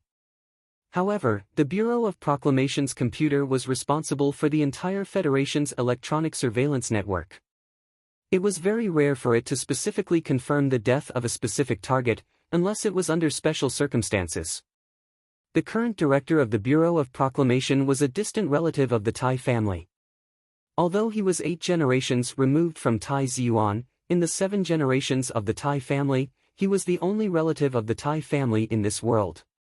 If the Bureau of Proclamation confirms that Su Lu is still alive, ask them to help find Su Li's whereabouts. Tai Ziyuan walked towards the tattered black car, leaving behind his last words. Butler Jin's white hair fluttered in the cold wind. He looked at the young master's back with a complicated expression. Although he knew that this was the first time the young master had experienced the death of a friend in his life, he still didn't expect that the young master's usual calm would soon be unable to hide the emotions in his heart. Su Lu was naturally dead. Asking the Bureau of Proclamation for help was really not a wise decision. It will take at least 2 days to send an application to the Bureau of Proclamation through the government department and get it approved, Butler Jean said behind him. Tai Ziyuan didn't turn around. He used silence to indicate that this matter had to be done as soon as possible. Mission failed. Federation S1 Capital Special District, in a room in an apartment on a quiet street. The room's windows were covered with a layer of light-filtering film, which could prevent surveillance and even military thermal imaging systems from snooping. In a slightly dark room, a soldier in his 30s put down the phone and looked at his business partner across the table with a serious expression. His business partner was very mysterious, but provided enough information to their side. The news that Tai Ziyuan was going to watch the concert today was confirmed last night. The soldier stood up from the table and began to organize the documents on the table. He lowered his head and said, "Although I still don't know who the person behind you is, and the cooperation this time was not successful, I hope that there will be opportunities for cooperation in the future." The ordinary person across the table wearing a gray synthetic sweater smiled. He didn't stand up, but he didn't rush to leave either. He looked at the soldier and said, "Who said that our cooperation was not successful? Although the young master of the Thai family escaped with his life, I think that the people behind you have already achieved more than half of their goal." After a moment of silence, the soldier smiled. "We're all small fries that are put on the table. Who knows what the people we serve want to do? But I'm curious how you know that I don't belong to those hot-blooded officers of the 2nd Military Region. Because you are too calm." The soldier fixed the slightly wrinkled synthetic sweater on his body, walked to the window, and carefully looked at the imposing and sturdy building across from him. He said softly, "We are all bystanders. The person who really did it is still in an office in the Ministry of National Defense." The soldier had already organized his belongings and walked behind the soldier. He narrowed his eyes and looked at the Federation's Ministry of National Defense building. He sighed and said, "As a soldier, I actually admire these comrades who are brave enough to ignore the law for the fate of the Federation. But you caused them to go to jail." The soldier's eyes shrunk. He looked at the dozens of military vehicles on the street rushing into the training center next to the Ministry of National Defense building and said, "I don't know how many of the officers in the 2nd Military Region will be eliminated this time. I didn't expect the government and the Thai family to react so quickly." The soldier slowly stood up straight and said with a hint of fear, "The assassination over there just ended, and they were able to find the training center. Her son almost died. Anyone can imagine how angry that madam must be. And in a sense, even the president has to show some mercy in front of that madam's anger. I have to go." The soldier simply turned around and left the dark room. He walked up the stairs of this welfare apartment that belonged to the Ministry of National Defense, took out the phone in his pocket, and began to report to his superior. "Mr. Representative, mission failed." In the dark room, the soldier in the synthetic sweater also made a call. After he calmed down, he said softly, "Mr. Representative, mission failed." After a moment of silence on the other side of the phone, an old voice sounded, "Throw out the bait. I don't want to become the victim of the Thai family's anger." "I think you don't want to either." The soldier's expression suddenly became very shocked. He didn't expect that the senator would be so afraid of the Thai family. He didn't even hesitate to cut off his biggest supporter in the Federation government. The soldier and the soldier in the synthetic sweater were just like what they said. They were just insignificant people in the Federation. But the people they served were the people with the most power and influence in the Federation. They didn't know each other's names and identities. They only worked together temporarily for a common goal. They reached an agreement with some important people in the federal military and started to carry out the most unbelievable assassination in the Federation in the past 20 years. Now that the mission was confirmed to have failed, they both smiled at each other and comforted themselves that they could still get some political benefits from the follow-up. But they knew that a failure was a failure, and it was a complete failure.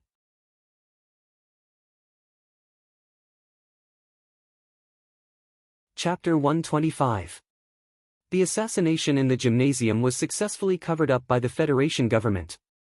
On the first day of the new year, if a huge scandal of the military participating in the assassination of civilians broke out, from the President to the Minister of Defense, from the Federation Bureau of Investigation to the Linhai State Governor, no one would have a good year. Although they knew very well that the target of the assassination was not a real civilian, and the cold tone of the madam on the phone made them even more clear that the Federation government had to thoroughly investigate this matter, and not randomly find a scapegoat like the countless political incidents in history. However, the government still needed to hide the truth of the matter from the public, because the government, in the last year of its term, could not withstand any more storms. Fortunately, the madam tacitly agreed with the government's attitude, and even used her family's influence to help the government seal the mouths of most of the media. That night and the next day's television news, as well as the various authoritative print and electronic newspapers, there were no reports of the assassination in the gymnasium in Linhai State's university town. On the contrary, the entertainment and lifestyle section focused on the grand scene of Miss Jian Shui's first concert in her life. The media reporters, which the government did not want to face the most, were collectively silent in front of this incident.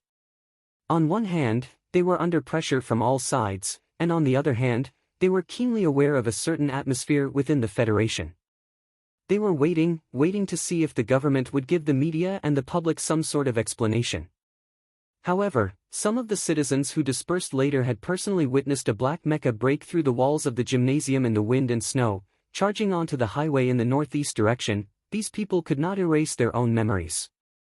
They were puzzled and did not see any answers in the newspapers, so they could only let these memories become some rumors circulating on internet message boards, as well as shocking headlines in the usually extremely unpopular tabloids. On the day of the assassination, the investigation of the powerful departments of the Federation had already begun with great urgency, because the officers of various departments and bureaus had all received calls from the President's office or some important members of the Management Committee to personally investigate.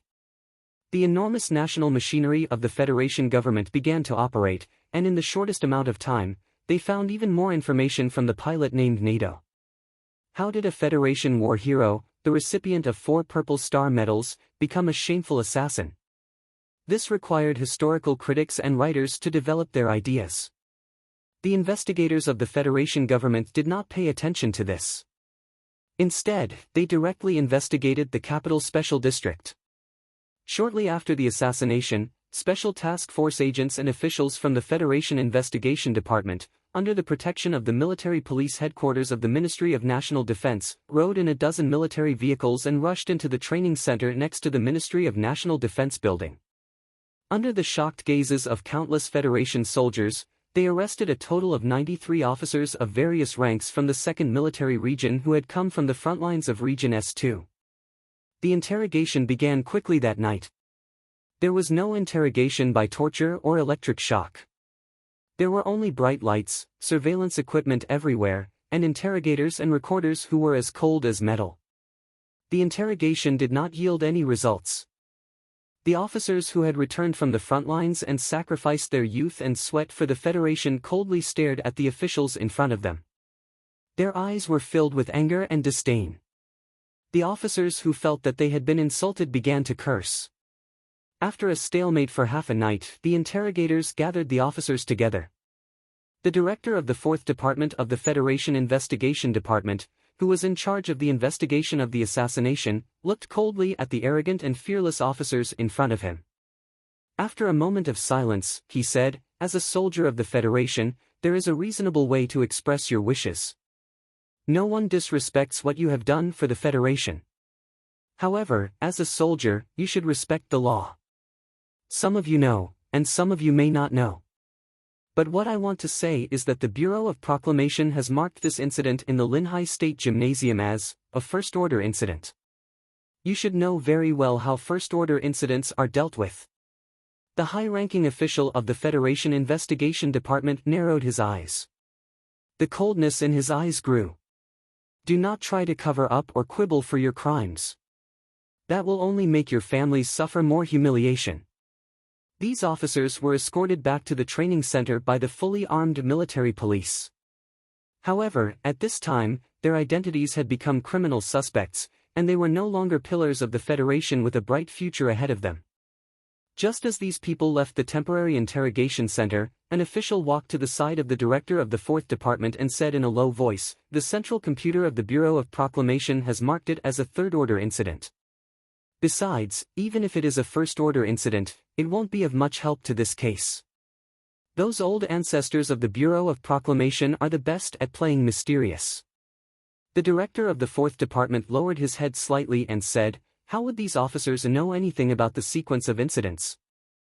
I'm just giving them some time to think, to be afraid."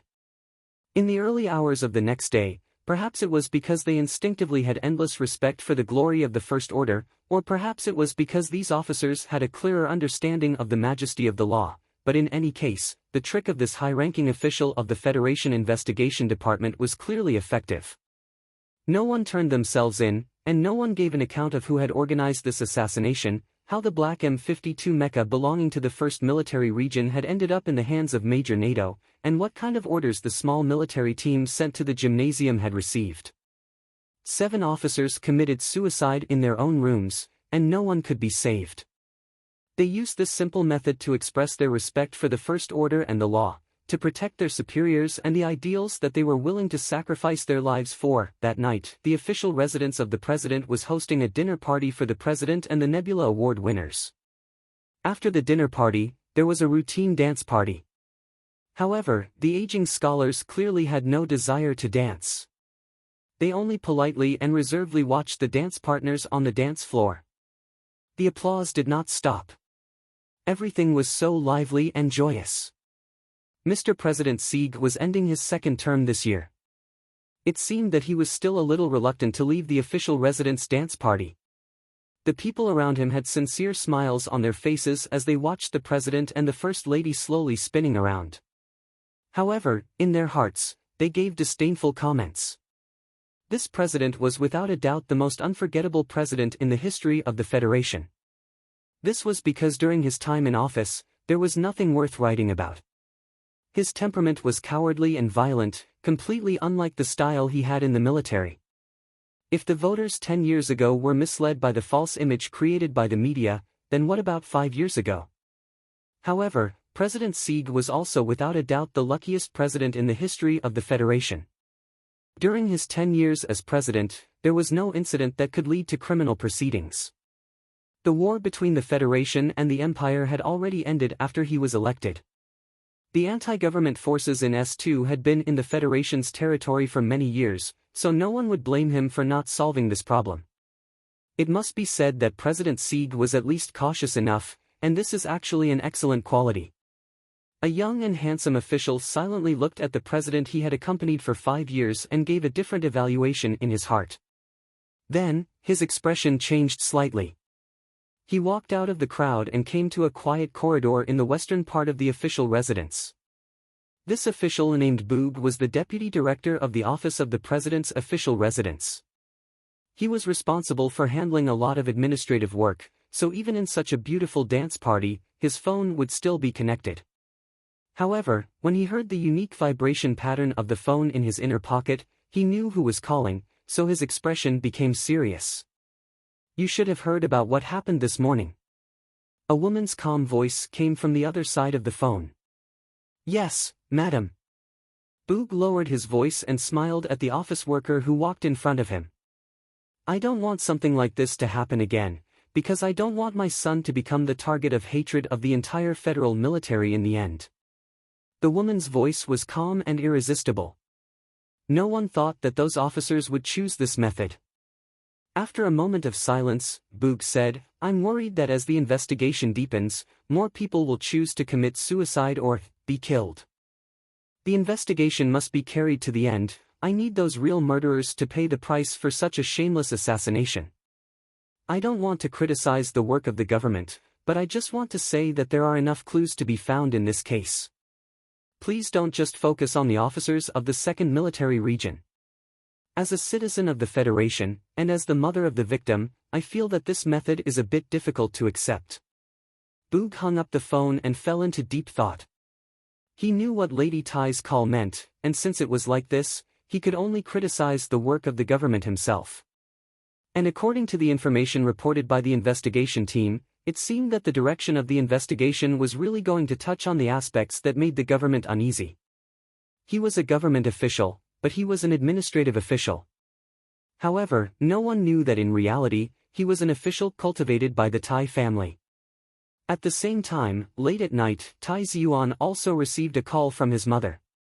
He knew that the Federation government's investigation of the crime, after changing the direction, had successfully approached the core area.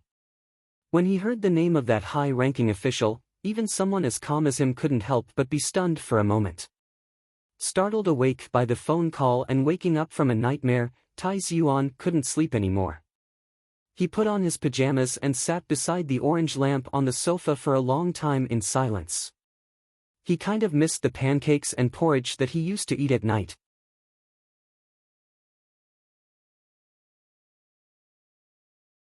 Chapter 126. Under the sky of the Federation, there was no such thing as a black curtain that would never be exposed. It was even more impossible for there to be a plan that was so perfect that no clues could be found. Once the black curtain was uncovered and the initiator was exposed, then it would definitely be met with an incomparably ruthless attack from the other side. Therefore, in the recent 10 long years, the political struggles of the Federation had long moved away from shady methods such as assassination.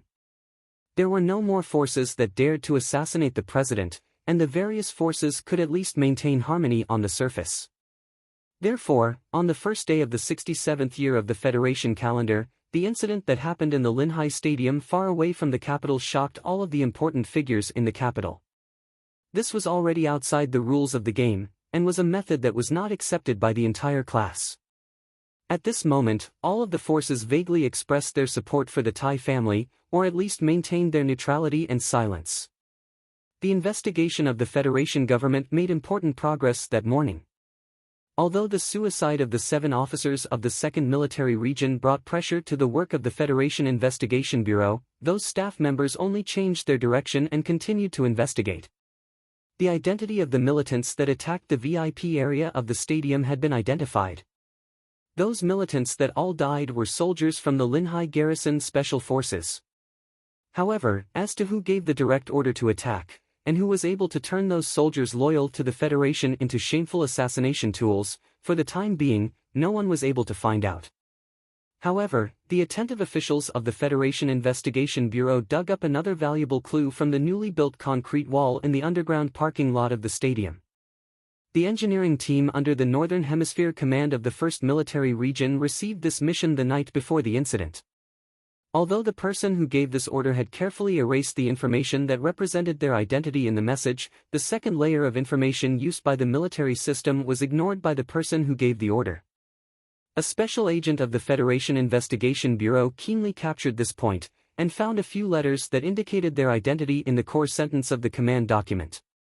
This special agent had a nickname within the Investigation Bureau, called Harry Ball, because he liked to wear a synthetic sweater all year round.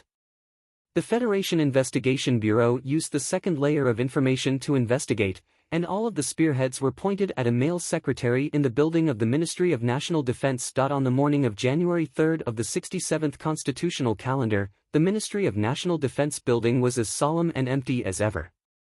The bright marble floor of the building hall was painted with gold powder with the military emblem of the Federation. Silent and relaxed officers and women walked on this emblem.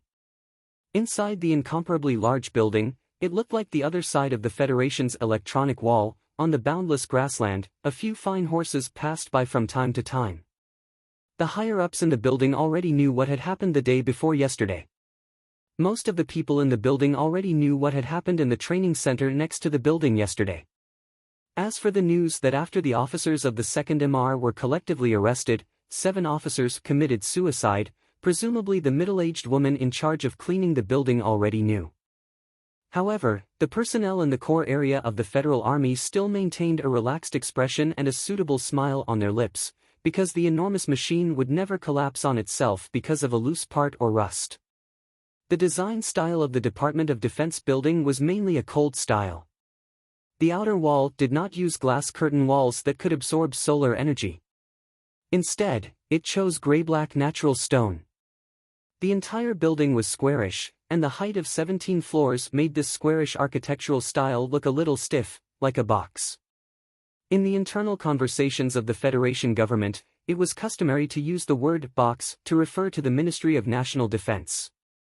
This was because in the eyes of the general affairs officials, the soldiers of the Ministry of National Defense were like people in a box. Whether it was the way they walked or the way they talked, they were always so square and angular. On the penultimate floor of the Ministry of National Defense building, there was a very quiet and luxurious office at the end of the corridor. The Deputy Minister of National Defense, Yang Jingsong, worked in this office. Today, he came to the room half an hour early as usual.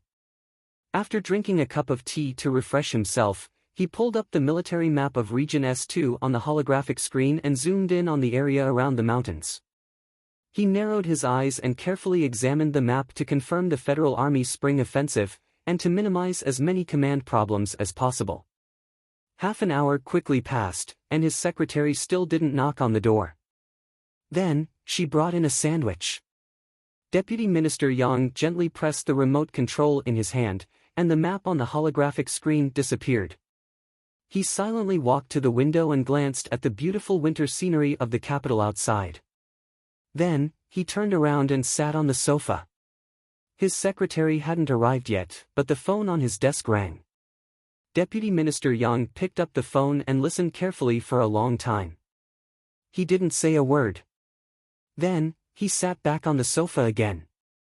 This time, he didn't pick up the teacup.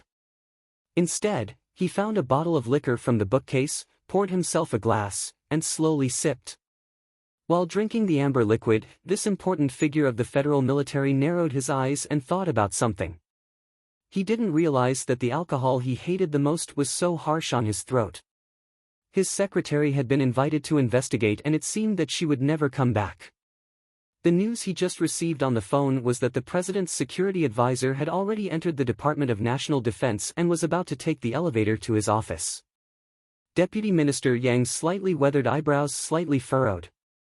He took out a document from the cabinet next to him and began to read it in a daze.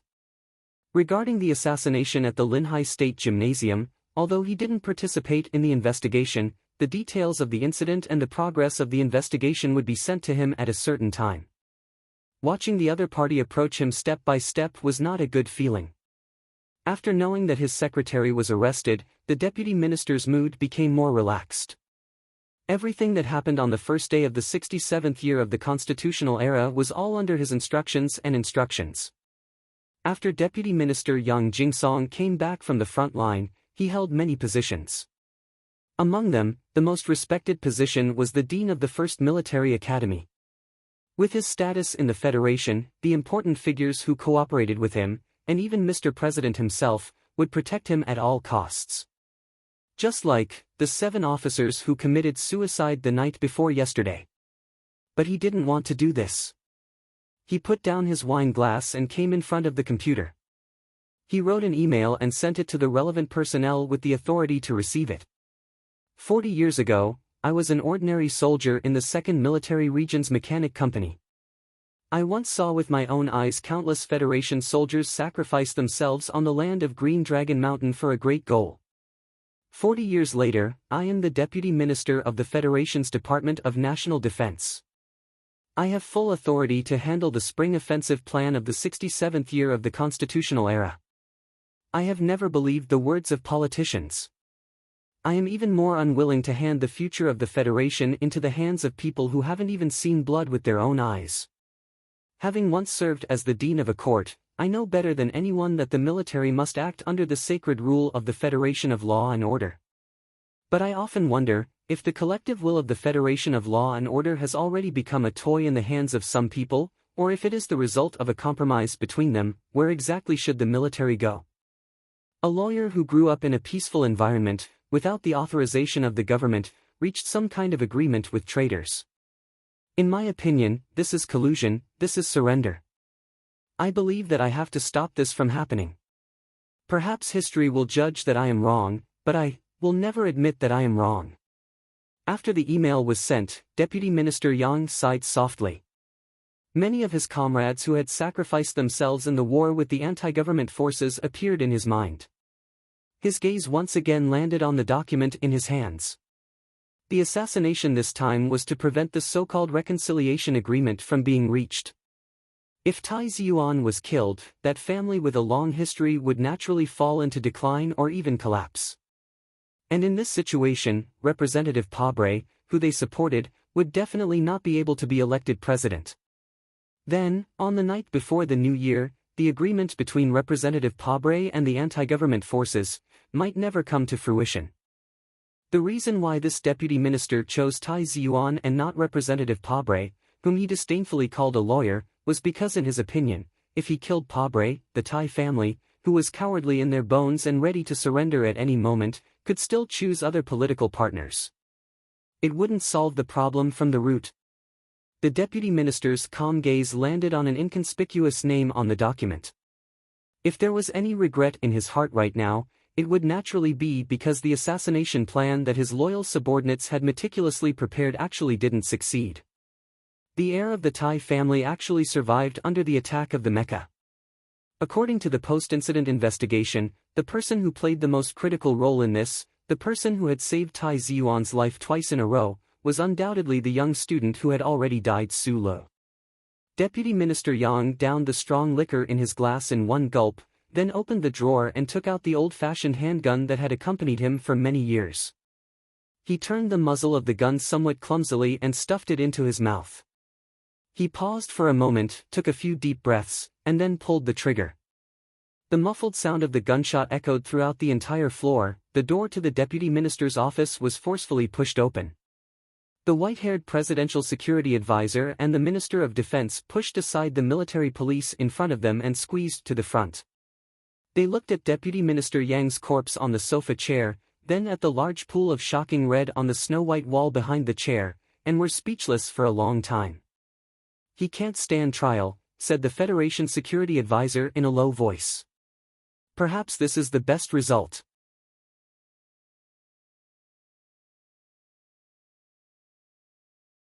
Chapter 127. It's already the 5th day. I think everyone's patience has its limits. Today, Tai Ziyuan did not use his calm gaze to hide the worry in his heart. He stared directly at Butler Jean before him, reminding the other that it had been a long time since the Bureau of Proclamation had confirmed the status of Su Li's chip, and he still had not received a definite answer. "I'm very sorry, young master." Butler Jean also seemed to be unable to believe the answer he had received from the Bureau of Proclamation. After deliberating for a long while, he used a more appropriate method to say, "But the Bureau of Proclamation has indeed encountered a problem with the verification of the chip. The identities of the security personnel who died in the gymnasium as well as those military bandits who died have all been confirmed, but it's said that, when they were verifying Su Li's chip, a small problem just so happened to appear in the cloud computing program of the central mainframe." "What problem?" Tai Ziyuan also felt a trace of surprise. "It's not clear. The scientists and staff of the Bureau of Proclamation are not sure either. However, it's said that the fix of this problem is a one-off problem. It will appear every once in a while. Even now, they still haven't been able to figure out the pattern of this problem," said Butler Jean with a smile. "It will take about 6 days for the fix to be fixed. By then, we'll know where Su Lu is. The good news is, at least we now know that he's still alive." Knowing that Su Lu was still alive, Tai Ziyuan's mood instantly relaxed. Although he had been shocked by how Su Lu had managed to survive the attack of the mecha and those professional soldiers that day, and was even more puzzled by his subsequent disappearance, Tai Ziyuan was finally in the mood to deal with matters related to himself. Butler Jean looked at the screen of the phone in his hand and reported in a steady voice, "Deputy Minister of National Defense Yang Jingsong has died of an acute heart attack. His body will be cremated today. The Minister of National Defense has nominated Zhou Yingxing to take over the position of Deputy Minister. This has already been approved by the President's Office and the Security Affairs Committee." Tai Ziyuan closed his eyes and leaned against the sofa. Thinking about the political fluctuations in the distant capital, he gradually calmed down. Zhou Yingxing was promoted from the Deputy Director of Logistics of the Ministry of Defense to Deputy Minister. It was obviously unusual for him to be promoted twice in a row. However, this appointment did not meet with any resistance within the government. It seemed that the political figures in the capital had made a lot of concessions in order to appease the Tai family. However, Lady Tai didn't seem to have any intention of stopping here. At the very least, before this case was fully investigated, the upper echelons of the Federation would inevitably experience countless conflicts and compromises. More people had to pay a painful price. This assassination attempt was really too crazy. If the Tai family didn't make a strong enough response, Tai Ziyuan, as the only heir, would have a difficult time in the Federation in the future. Just as Tai Ziyuan was silently thinking about his future, Butler Jean had already finished reporting the most important events in the Federation in the past 2 days. Then, the old butler bowed slightly and said, "Young master, we have to prepare for the worst. If Mr. Su Lu is really unfortunate enough to pass away, we should at least inform his family. Tai Ziyuan was silent for a moment before saying, Sulu once told me that he doesn't have any family left in this world. He doesn't even have many friends. The corners of his lips curled up slightly as he smiled bitterly. He's a very pitiful guy. Should we inform Zhang Xiaomeng and Shi Qinghai? Butler Jean asked. Regarding Shi Qinghai's identity as a spy, there weren't many people in the Federation who really knew about it. Among them were Tai Ziyuan and Butler Jean. Tai Ziyuan was deep in thought. His eyebrows slowly knitted together. Because of these two names, he thought of something else. Where did the news of him going to Jian Shui'er's concert come from? Deputy Minister Yang had committed suicide, so the military's lead had long been cut off. His knitted eyebrows suddenly smoothed out, and he said coldly, no need. The Federation Bureau of Investigation's Linhai Field Office building was brightly lit. Shi Qinghai, who had smoked 3 cigarettes in a row in the coffee room, walked to the sink and splashed his cheeks with cold water. He felt a little better, pushed open the door, and walked in the direction of the forensics department. For the sake of the reconciliation agreement between Representative Pabre and the anti-government forces, he was the bridge and information channel. In the dozens of days before the new year, he was under heavy pressure and abnormally busy. He was already very tired. The incident at the stadium on the first day of the new year made the entire field office more nervous than ever. The inside story of this assassination was not known to all Federation officials, but this vicious incident happened in Linhai, so the Linhai field office had to take on a lot of work.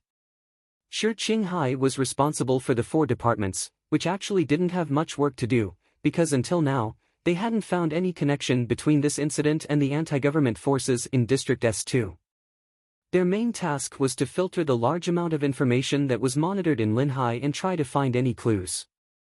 However, Shi Qinghai was still very tired because he was worried about someone. Evidence A1-419. Shi Qinghai walked to the outside of the forensics department's warehouse and said to the staff behind the glass wall. At the same time, he handed over an evidence transfer form. The staff member carefully checked the signature on the form and checked the electronic secondary authentication on the internal work network. Then, he slowly got up and walked into the warehouse. The staff member didn't know why Section Chief Shi was so interested in this evidence and had asked for it several times. However, this piece of evidence was not very important to the case of the stadium. It was just a modified military electric spike. The real key evidence had been sent to the Forensics Department of the Federal Bureau of Investigation in the capital 3 days ago. Shi Qinghai took the military electric spike that was sealed in a vacuum bag, calmly said thank you, and then returned to his office. He closed the office door and began to stare blankly at the military electric spike in the bag. It looked a little rough, but it was cleverly designed. In the Linhai Stadium case, Su Li's existence was intentionally or unintentionally covered up by someone. Even with Shi Qinghai's level, he shouldn't have known that Su Li had appeared in the stadium.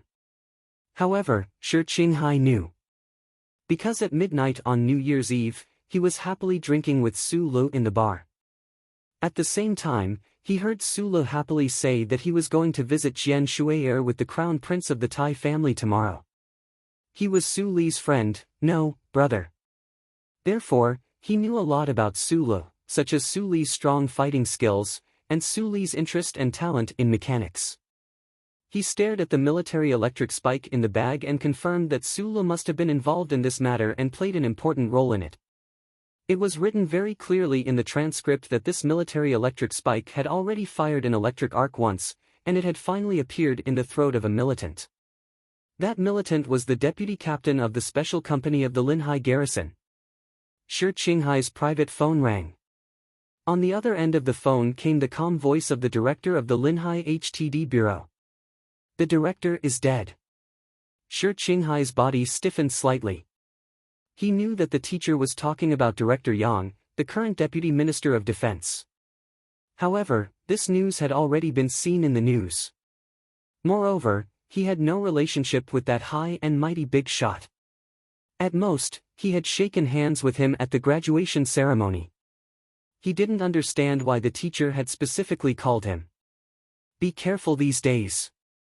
The director's voice was very calm. I keep feeling that something wrong is happening. Shi Qinghai didn't speak and directly hung up the phone.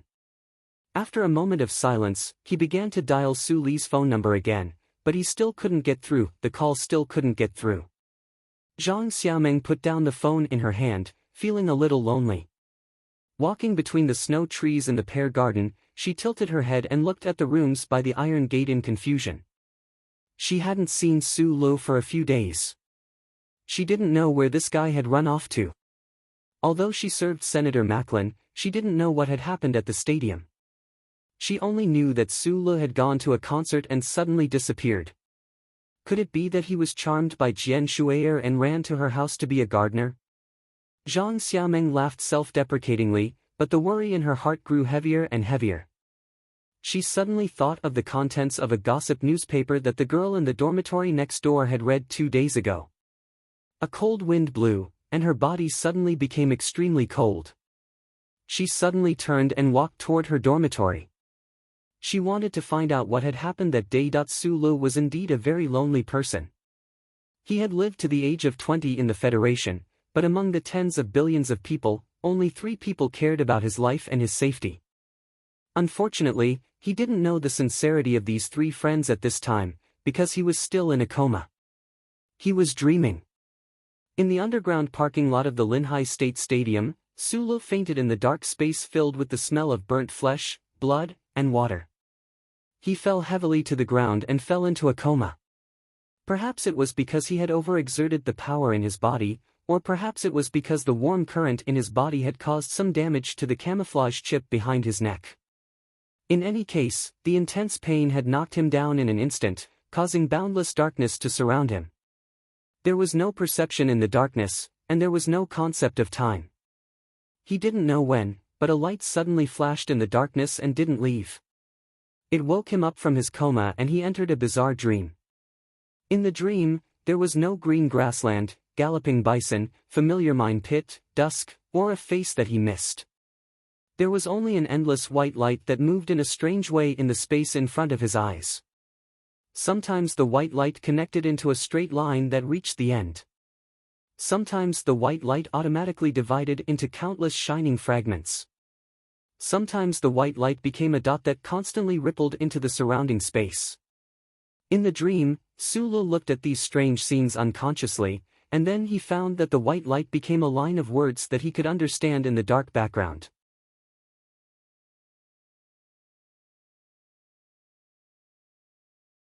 Chapter 128. At the moment of life and death in the underground parking lot of the gymnasium, Su Li's willpower played a crucial role. His body, which was like a dried-up well without water, actually erupted with power once again. The source of the mysterious power at his waist began to violently spew out the energy he had accumulated for 5 years but never had the opportunity to truly erupt. However, he didn't know how to use this energy. He could only allow this energy to occupy every pair of muscle fibers and every cell in his body. It rushed up and was released like an electric current. Perhaps it was bioelectricity, or perhaps it was an even more miraculous existence that transcended matter. But in any case, after this energy helped him destroy the militants in front of him, it also invaded his brain and nerves, bringing him unbearable pain. Most importantly, when the energy traveled up his back, it passed through the chip that every citizen of the Federation had. It caused great interference to the microelectronic calculations in the chip. This led to Su Li's coma and the cloud computing error of the Bureau of Proclamation's central computer. This situation should have never happened in the history of the Federation.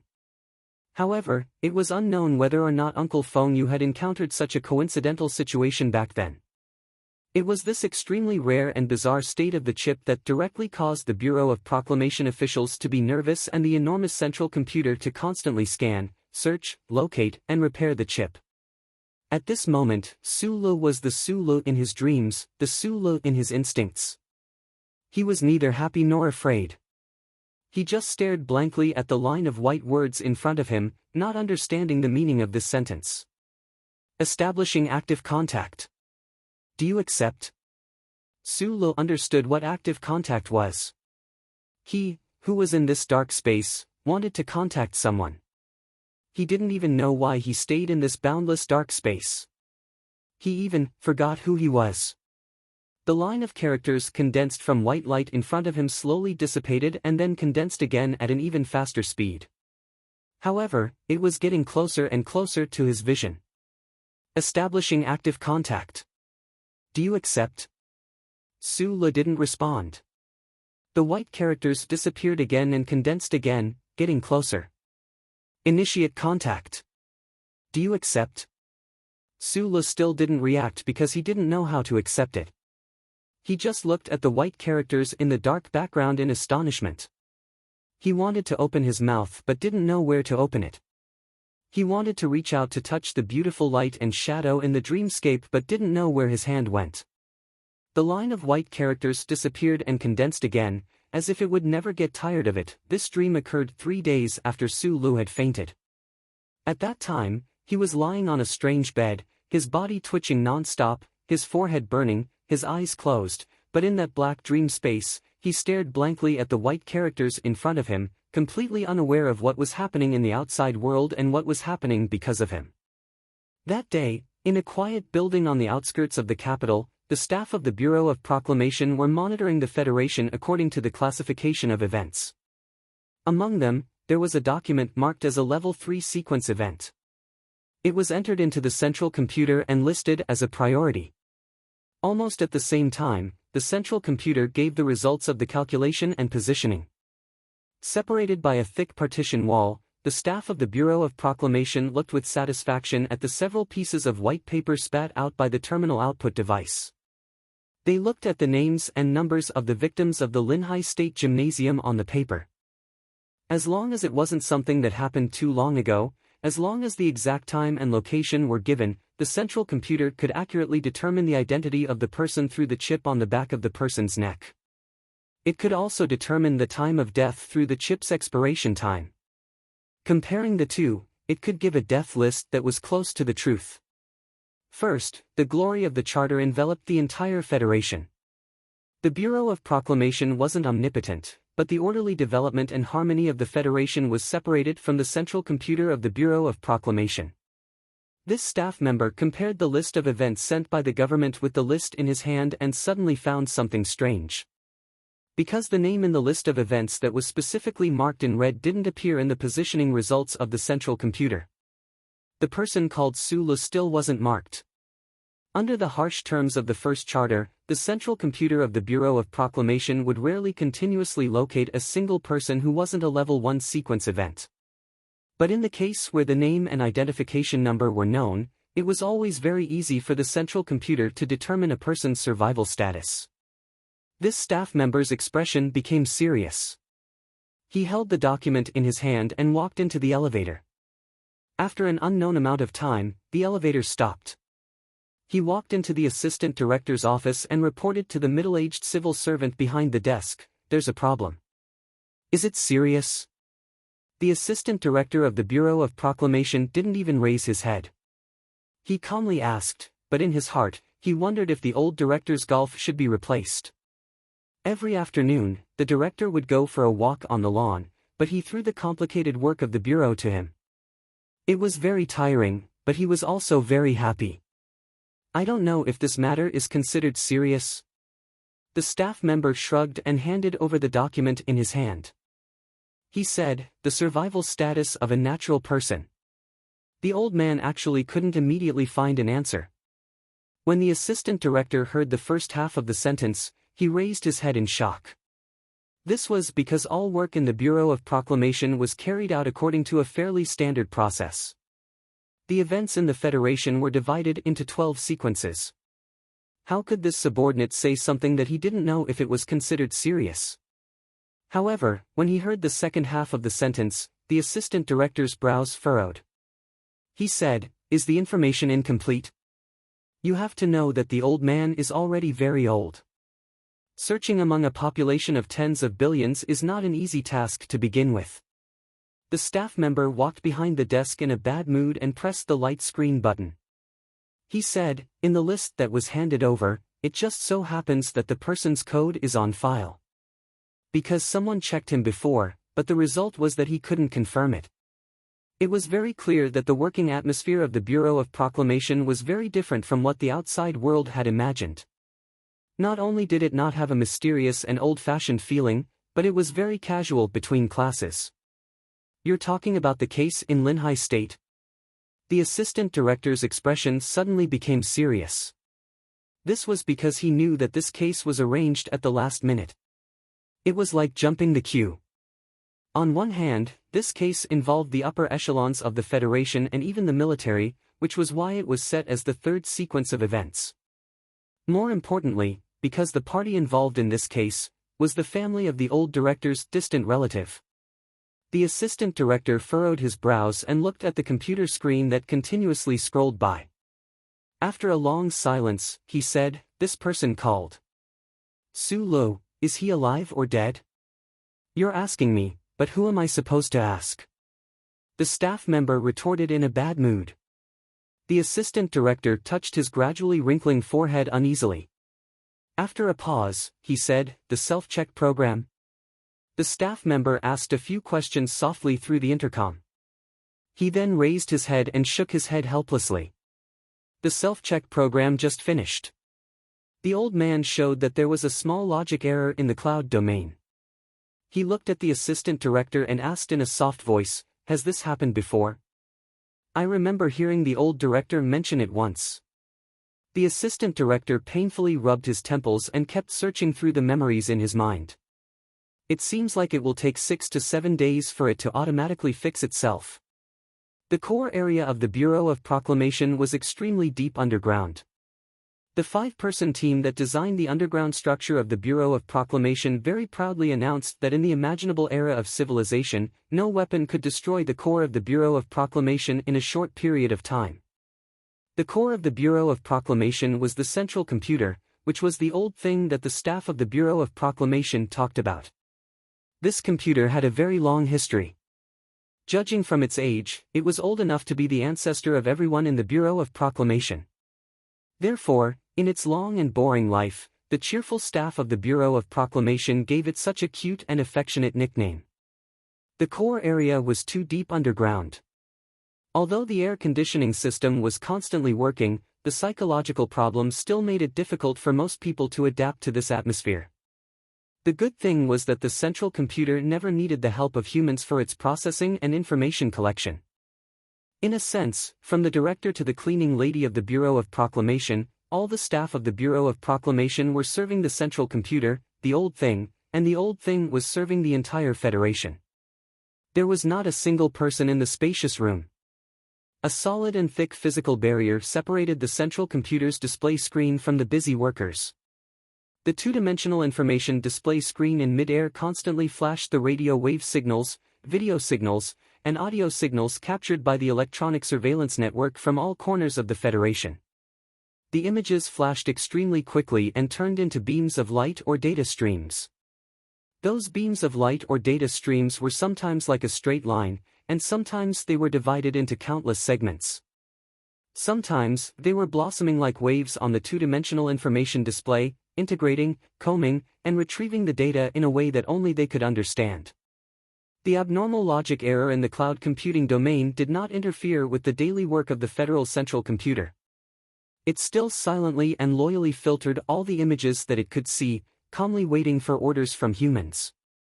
No staff noticed, or perhaps they were already used to not paying attention, this two-dimensional information display screen that they could not see clearly no matter how hard they tried. In the extremely small corner of the display screen, rows of tiny light runes appeared in sequence. Citizen number, SLAT 510200431X, information node recaptured, name, Su Lo, remarks, Federation Criminal Case 37, 67, 1 involved. Warning, information node is abnormal, positioning failed again. Serious warning, 0.4% probability, Citizen Su Lee's information overlaps with that of number 72. Response, initiate contact and attempt to locate. If the target refuses, establish an observation system and submit a report for the government to handle. The tiny light runes disappeared, and another row of characters repeatedly appeared on the Federal Central Computer's display screen. Establish active contact, accept or not.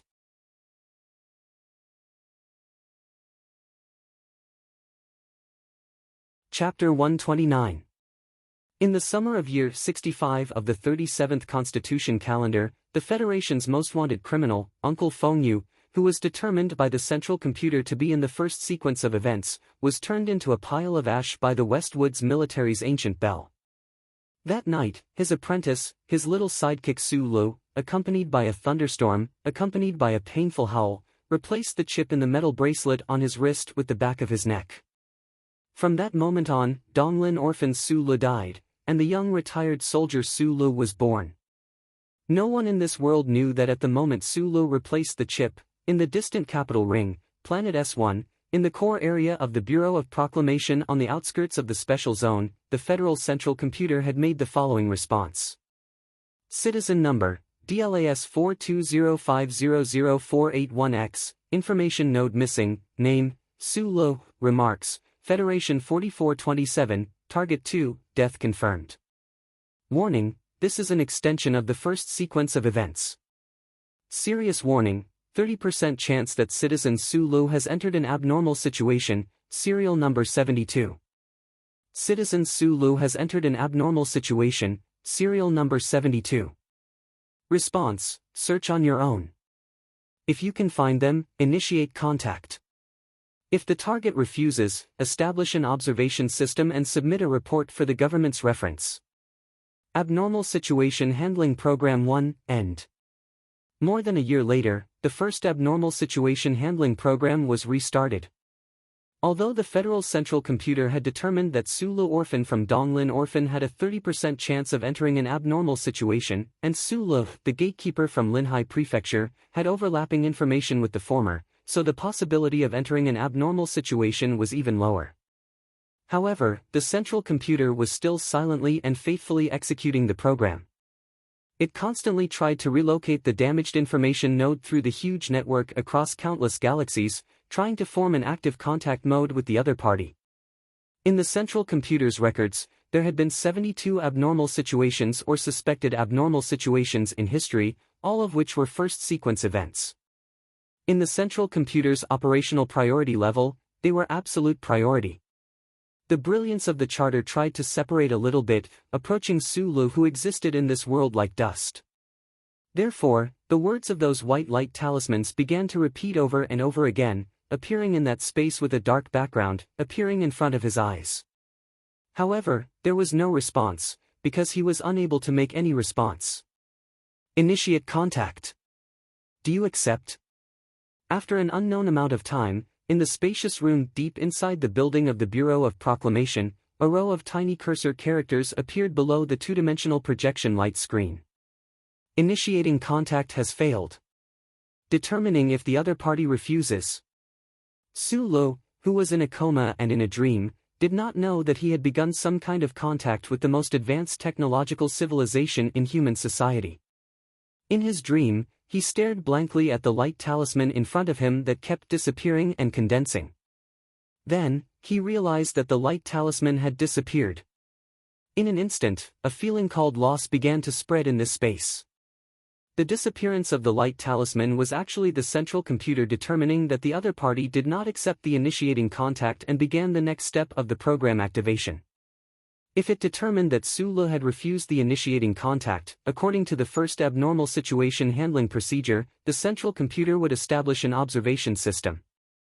At the same time, it would produce a situation report in the shortest amount of time and submit it to the Federation government for reference. Without a doubt, if a detailed report on Su Lu really appeared in the Bureau of Proclamation, it would definitely arouse the suspicion of many people. The past and history of this fake identity would all be dug up. In front of the Federation's pervasive state apparatus, Su Lu would definitely not be able to perfectly play the role of a retired soldier. The true identity of a fugitive from the Federation would be exposed in the light of day, and he would face the severe consequences of the first sequence of events that would follow. This moment was the most critical moment since Su Li's escape. The most dangerous moment might be in the next second. While he was still in the dark dream, he would face the pursuit and assassination of everywhere, Just like Uncle phoned you in the past, the central computer's program paused for a moment at this moment, and then it gave the most logical judgment it thought. Denied. Initiating the second type of contact. In the unconscious Sulu, there were no abnormal changes to the nerves in his cerebral cortex. The microchip behind his neck was determined to be damaged, and the central computer seemed to be able to sense the changes in his brainwaves through a certain method through the microchip. From this, it confirmed that Sulu did not reject its suggestion to initiate contact, but rather, due to some reason, the other party was unable to respond. At this moment, the central computer determined that the target it was constantly searching for was in a completely unconscious state. In other words, it was commonly used in human society to describe a person in a vegetative state. The crystallization of incomparably advanced human technology, the incomparably advanced monitoring methods, and the incomparably mechanical extension of the program finally allowed the central computer to come up with a mechanical and laughable conclusion, but it was also the conclusion that was most likely to be closest to the truth. It had to be said that Su Li's luck played the most important role in this moment. And following the activation of the second type of contact program of the central computer, even more miraculous things began to happen to his body. Countless scenes began to be instilled into his mind through the microchip. Although these scenes would occasionally distort and be interrupted, they continued to steadily pour in and flash before his eyes. What was the second type of contact? No one knew. Sulu was unable to wake up from his black dream. He could only look at the endless darkness. Black represented nothingness, represented death, and represented nothing. Then he saw an image. In the image, a young woman wearing a white nightgown was holding a baby. The young woman's face was filled with unquestionable love, as if she could not wait to devote all of her life to the baby in her arms. This was the most cherished mother-child kinship of mankind. Sulu was an orphan. He had lost his parents and sister when he was very young. He missed them, but he had to admit that the faces of his family had long been blurred in his heart. He looked at the mother-child pair in the image and felt slightly envious, but did not have too strong of a reaction. That unknown existence seemed to have sensed this. A second image appeared before his eyes. It was a group of children running and kicking a ball on the grass. This represented youth, represented friendship. Sulu did not have many friends. He cherished them, but did not have much of a reaction. In the black dream, those strange images appeared more and more, and the speed at which they appeared became faster and faster. They filled the entire space. Those images showed the most spectacular snowy mountains on the West Woods planet, the magnificent red rocks in the S3 desert in the upper forest, the beautiful lakes in the outskirts of Philadelphia, and even more so, the endless starry sky that gave people a sense of awe and reverence. Those stars that had existed in the universe for hundreds of millions of years seemed to exist forever. In the black dream, the layer of red artificial dust above the planet of the East Forest region appeared, and the open-air mine pits that were barely visible under the dust appeared. Those mines had made great contributions to human civilization, and now they lay quietly in the green grassland. They looked like gunshot marks on the planet, and there was a breathtaking beauty to them. Sulu felt that it was very familiar. His heart ached, but he subconsciously felt conflicted. Along with his emotions and the subtle reactions in his cerebral cortex, the scene in the black dream changed again. It turned into expensive cars, into delicious delicacies from all over the world, into champagne with tiny bubbles rising from it, and into hard liquor with a sweet taste in its amber color. Countless bright and beautiful colors appeared in the black dream. Those were women. There were all kinds of women. There were female students with long canine teeth and ponytails wearing student uniforms. There were upper-class women in formal wear who walked slowly. There were young girls wearing tennis skirts with their bare thighs and exuding a youthful aura, mature, young, beautiful, bashful, sunny, delicate, clothed, partially undone, completely naked and seductive. Women followed the bright images and walked gently. The images in the black dream included the aspects that humans valued the most and desired the most. However, they were still not enough to cause the muddle-headed Sulu to have too strong of a reaction. The rapid influx of images and data caused the entire dark dream space to become somewhat unstable. Countless invisible cracks seemed to be tearing at something. Su-lo couldn't feel his body, but he felt an unbearable pain. He wanted to cry, he wanted to scream, but there were no tears, and he couldn't make a single sound. In the black dream, the constantly flashing images served to accentuate the loneliness of his consciousness. While he was lonely, he still had to endure such pain. The space was expanding, as if it could explode at any moment. If it wasn't for Su Li's consciousness existing in the dream being as tenacious as his body, perhaps he would have already gone mad. He had to remember something, grab hold of something. At this time, in the rapidly flashing images, a chipboard appeared. The tiny solder points on it glowed faintly against the black background. With a single thought, the switching of images slowed down. All sorts of tools with their shells removed, those familiar household appliances that had accompanied him for many years, those exposed circuit boards, those hard metal brackets, those blueprints, those precise equipment in the control room, all of them were displayed in the black space in the form of images. He stared at one of the blueprints and studied it carefully. That unexplainable pain finally subsided a little.